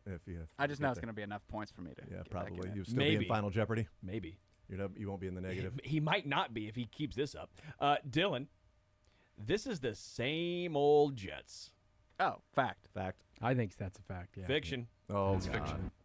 People are overreacting. I should have said fiction because I know that you picked him to win the East. I picked him to win the East, too, and I've already said that I regret that immediately after watching last night. Buffalo's division till it's over, till they don't win it. Yeah, I think the dynasty's over in New England. This is the year. RELAX. Relax. EGYPT. That's where he was relaxing. The Niners are the best team in the NFC.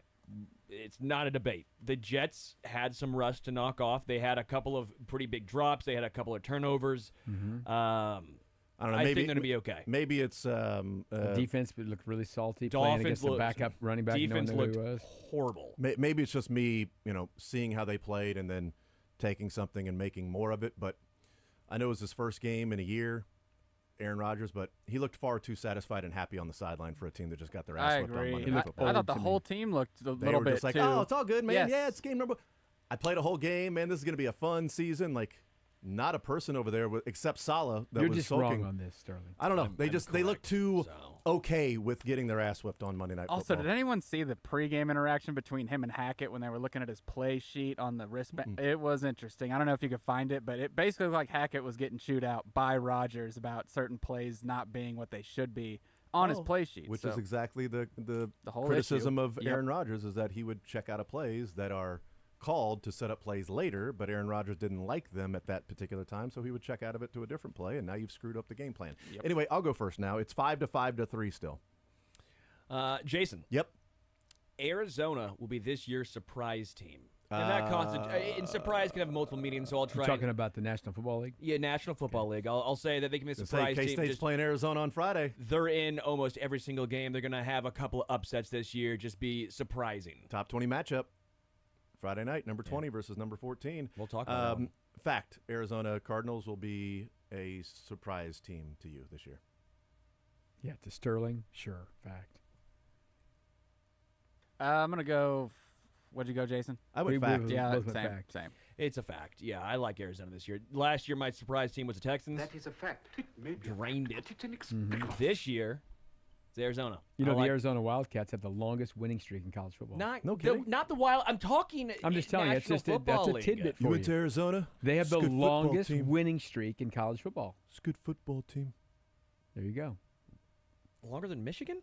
Michigan I lost. guess they lost. Yeah, you're right. I just thought of Did you not pay attention Saturday? They got drummed at home. Yeah, that was brutal. Texas just waxed them. I think Detroit's going to be a surprise team this year. I think they're going to be Could good. be. I'm going with Detroit. My turn? I think I'm going to get it right.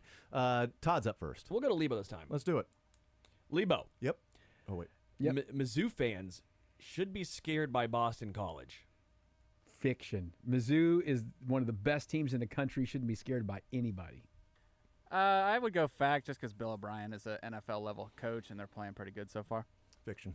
It's fact. No, stop. I didn't say Mizzou players. I said Mizzou fans. Mizzou fans shouldn't be scared of anything. After last year, stop. Mizzou fans should be scared by 11 Boston College. games last year. I think Boston College is a good Is team. it in Missouri? Yeah, it's a home. They don't I leave for changed- Field until the bye. No, they play at UMass. Oh, Yeah, that's at right. They UMass. go to UMass. That's right. They do have one. I think Mizzou wins, but as a Mizzou fan and alum, I forgot it's I'm the- You were still out scared. here bumping around the hallways earlier today saying Missouri's going to kill Oklahoma, and now you're They scared of are. BC. They're going to kill Oklahoma. You're scared of BC's BC. better than Oklahoma. You're scared of BC. BC's better than Oklahoma. You're scared of BC. I like what Bill O'Brien's done so far, from what I've seen. That's all I'm saying. In the 2 weeks. In the 2 weeks, Great. I That's think awesome, I think man. he's a good head coach. Yeah, but they don't leave for Rowe until the bye week.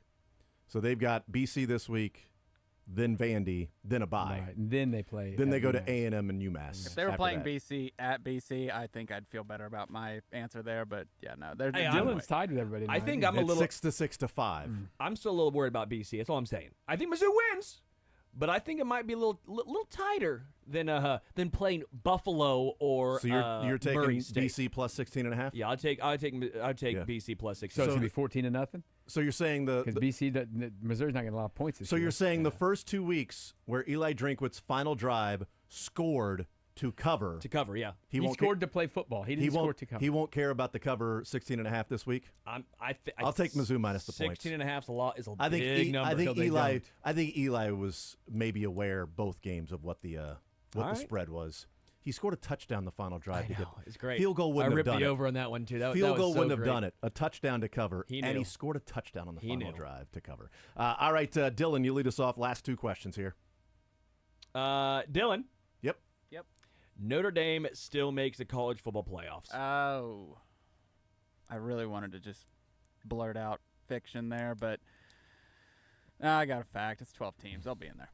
It's got to be fiction, man. You can't Absolute lose- fiction. It's absolute fiction, dude. They're going to lose like 4 games this Yeah, year. and they play no one. They lost to Northern Illinois. They should have lost their first game. Yes. Did I misspeak there? What was the? No, you said it right. You think they're going to make the playoffs, and we don't. Oh, okay, then yeah. Dylan, that was a bad Better call. win this tiebreaker.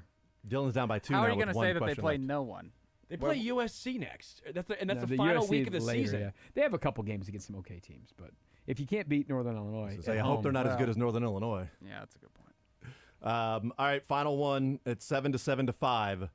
Final question. I'll lead off this one. I'll go Jason this time. Okay. Jason. Yep. Yeah. K-State. Your voice got high there, Jason. Thanks. Yeah.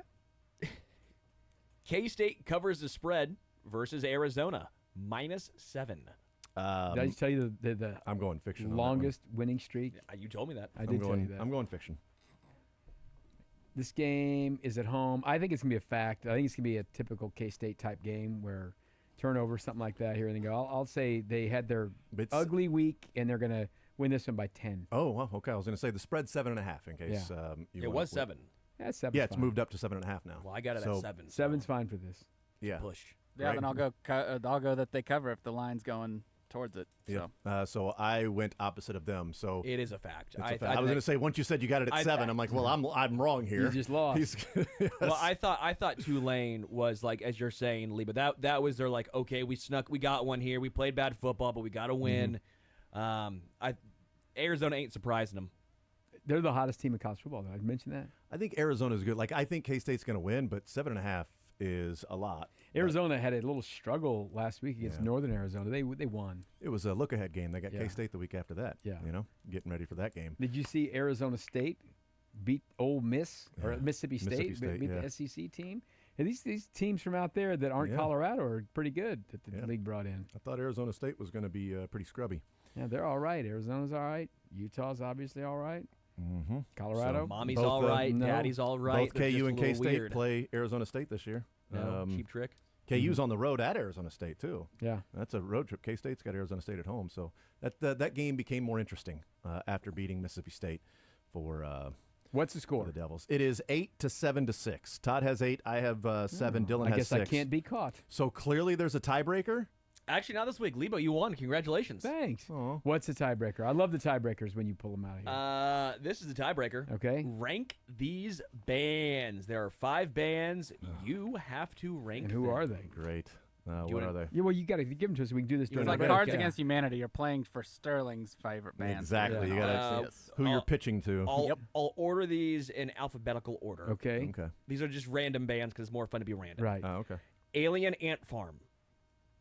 Blink 182. Coldplay. Green Day. Zach Bryan. Okay. It's eclectic. We'll rank those apparently on the other side of the break. More Zone next.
7 and Dylan has 6. So obviously, with fact or fiction, that means there needed to be a tiebreaker. Have to.